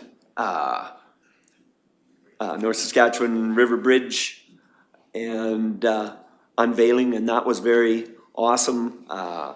We also met with Minister Nixon and Minister Pachenko and had meetings with them, And again, a lot of positives coming out of a lot of this stuff that I see for Clearwater County and Clearwater County residents, just about everything. I think I'm starting to get into a really good mood. So, watch out if I'm smiling all the time, that's why, guys. Okay. Yeah, brings us pretty much up to yesterday. We had strategic planning, and it was a nice, to the point, direct meeting that went on into the evening. So I'll cut mine short because we're on to today now, and I'll cut it short so that maybe we won't go into the evening today. Thanks a lot. Thank you, Councillor Humphrey. Are there any comments or questions for Councillor Humphrey's report?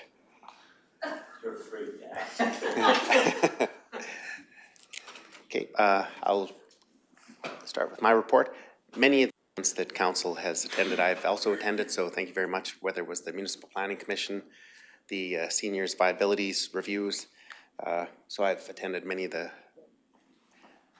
same events as the balance of council. However, I did have a significant amount of media requests for interviews due to the weather event and the tornado that we had here in Clearwater County in the region. Very fortunate there was no loss of life in that storm. So that did use quite a bit of my time. The one highlight I would say was the tour of the K Division in Edmonton and the Real-Time Operations Center. And they did show a video. There was a armed robbery in Caroline a few months ago, and I'm sure many of the community members and council remembers and recalls that, but they showed the video of they apprehended the individuals that had committed that crime, and to watch it on live feed was the recording, but it was really neat, and I was getting quite excited. They had the dogs there, and they released the dog. Like, they didn't release the dogs, but I was getting excited. I thought this is really going to be not a good situation for the criminals, but they didn't let the dogs go.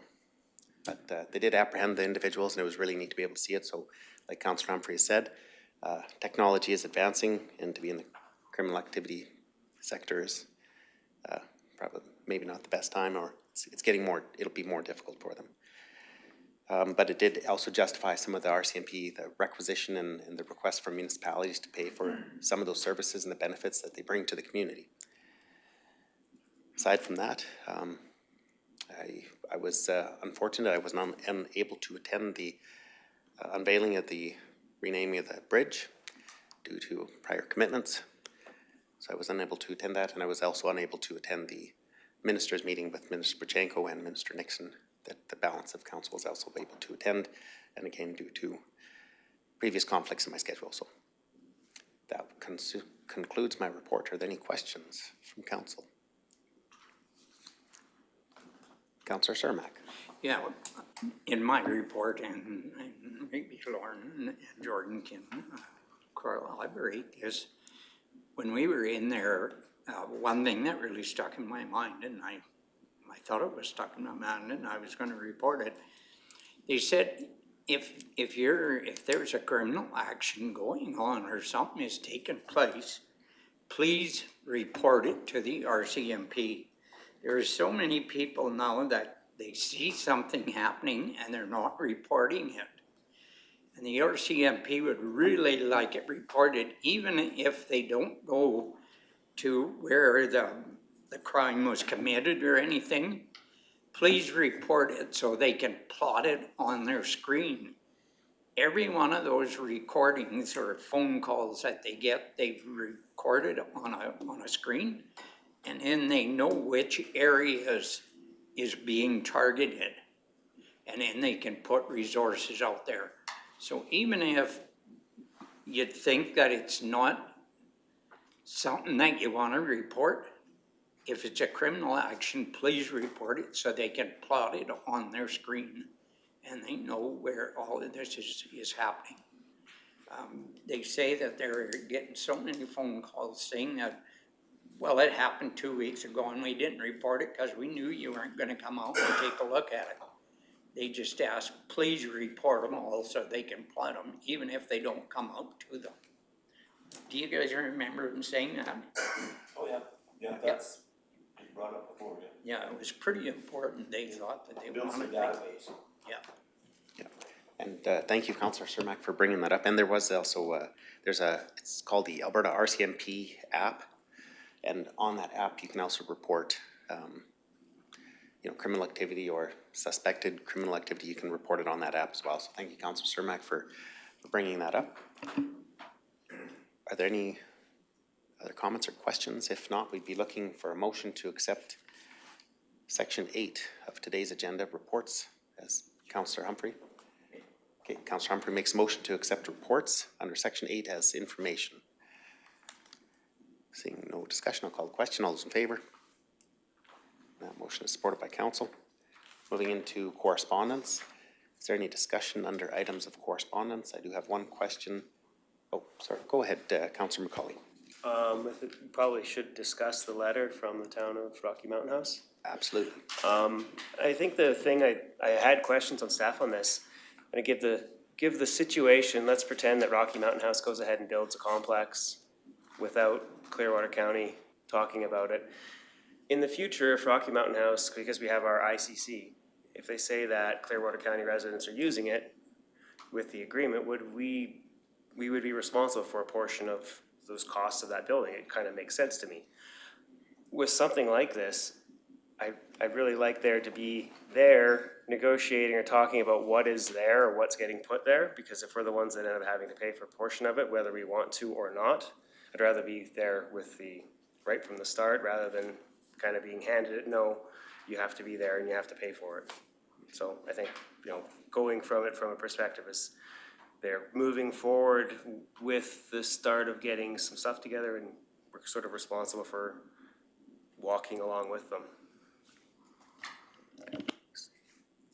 So would you like to defer this item maybe to the ICC to have a further, more detailed discussion on the approval of the change, the scope from a rec center expansion concept drawing to the project to a multiplex concept? It's gonna have to be discussed. Yeah. I believe that no matter how or what gets put in there, county residents are going to use it. And with our ICC agreement, I think we would likely be responsible for a portion of those costs. I'd rather be there from the start with a happiness on how it works rather than being there and being grumpy about having to pay for something we didn't want. More of a proactive. Go ahead, CAO. Given Councillor McCauley's comments, perhaps the most appropriate thing to do would be just simply to have Council direct admin to set up an ICC meeting and have some discussion on this item. Okay, we'll make a, Councillor McCauley, what I'm hearing out of that is that a motion to include this in our next regular ICC meeting. Councillor McCauley? I'll make that motion, yes. Okay, Councillor McCauley makes a motion to direct administration to include this agenda item regarding the letter from the town of Rocky Mountain House regarding the rec center multiplex project to be included in the next ICC meeting.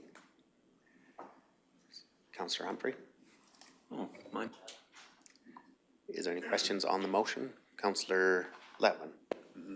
Yeah, before we make a decision, I'd like to see the drawings. That's all. Okay. Thank you. Okay, there could be, that potentially could be coming out at ICC and distributed to the balance of council. Any information on this project? Deputy Reeve McKay?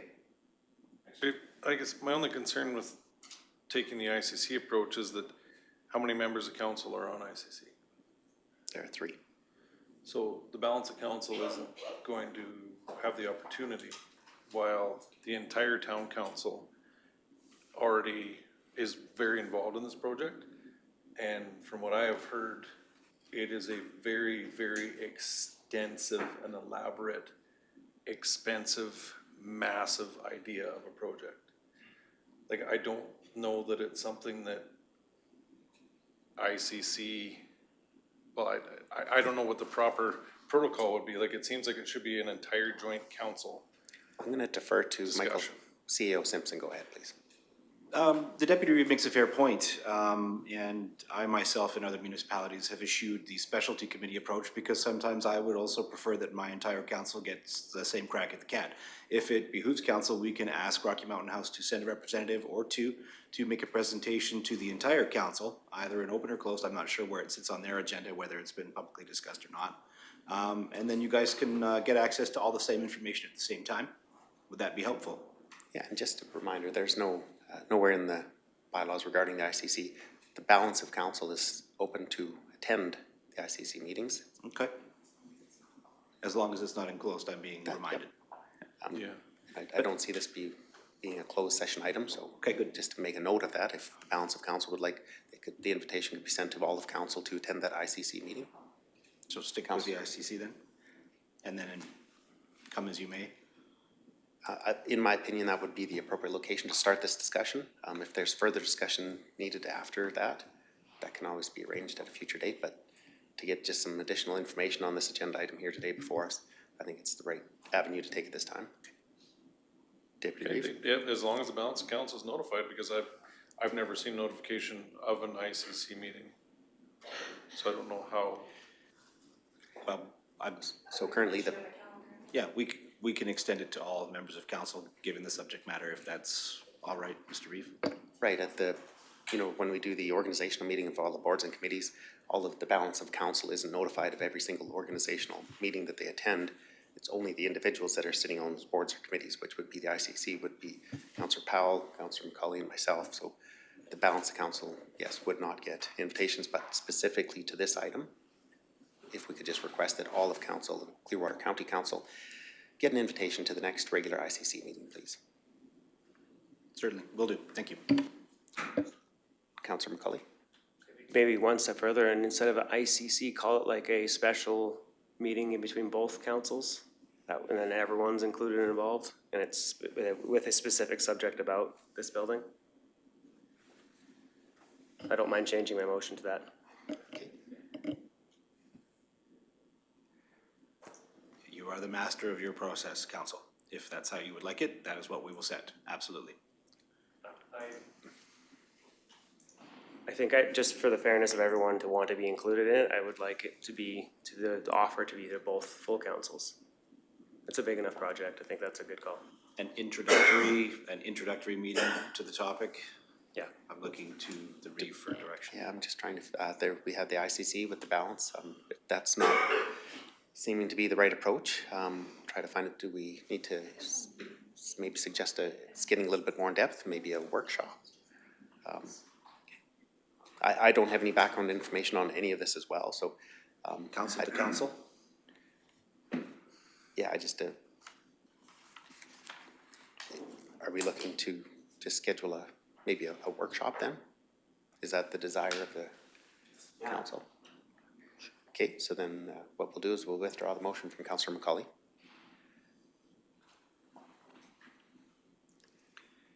So we have a clean slate, there's no motions on the floor at this time. And Councillor McCauley? I'd like to make the motion that we have a workshop with the Town of Rocky Mountain House on the potential of a future rec center. I think is what the words on there, I don't want to get it wrong. Sorry. Multiplex concept project, I guess. Okay, and I do see that this could be some time out. I haven't seen any indications of any funding or any inclusion of any budgetary items in the past, so this would be, in my opinion, potentially sometime out into the future. But we have a motion on the floor from Councillor McCauley to direct administration to arrange a workshop between the Town of Rocky Mountain House Council and Clearwater County Council regarding the agenda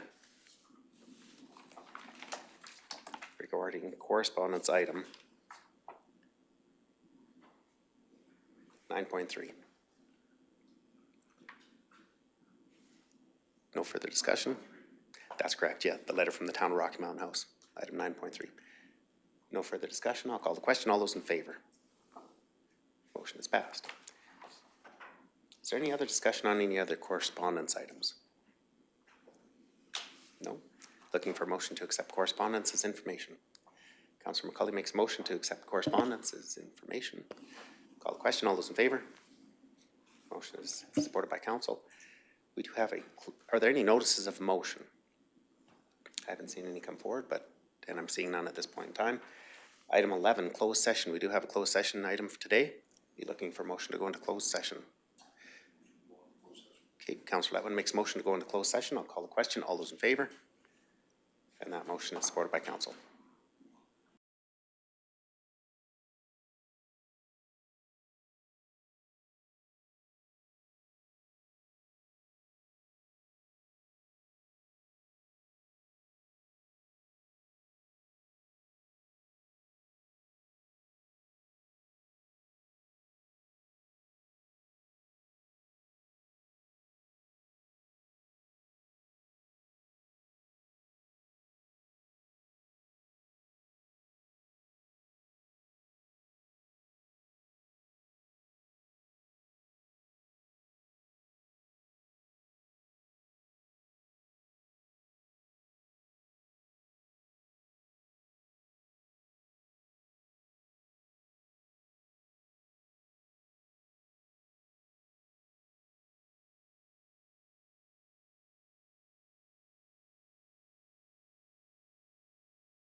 Welcome back from our closed session agenda item.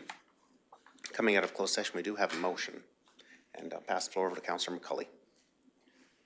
Make the motion that council terminate the agreement with Caroline and District Athletic and Agricultural Society Agreement effective December 31st, 2026, and provide notice in accordance with clause 1.1 of the current agreement.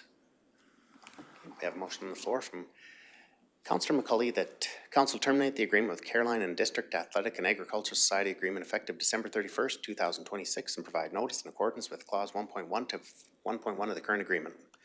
That is the official motion on the floor. Seeing no discussion, I'll call the question. All those in favor? And that motion is passed unanimously. That concludes the business of Clearwater County's regular council meeting for July 28th, 2026. Looking for a motion for adjournment. Councillor Cermak makes the motion for adjournment. Call the question. All those in favor? And that motion is supported by council. We are adjourned.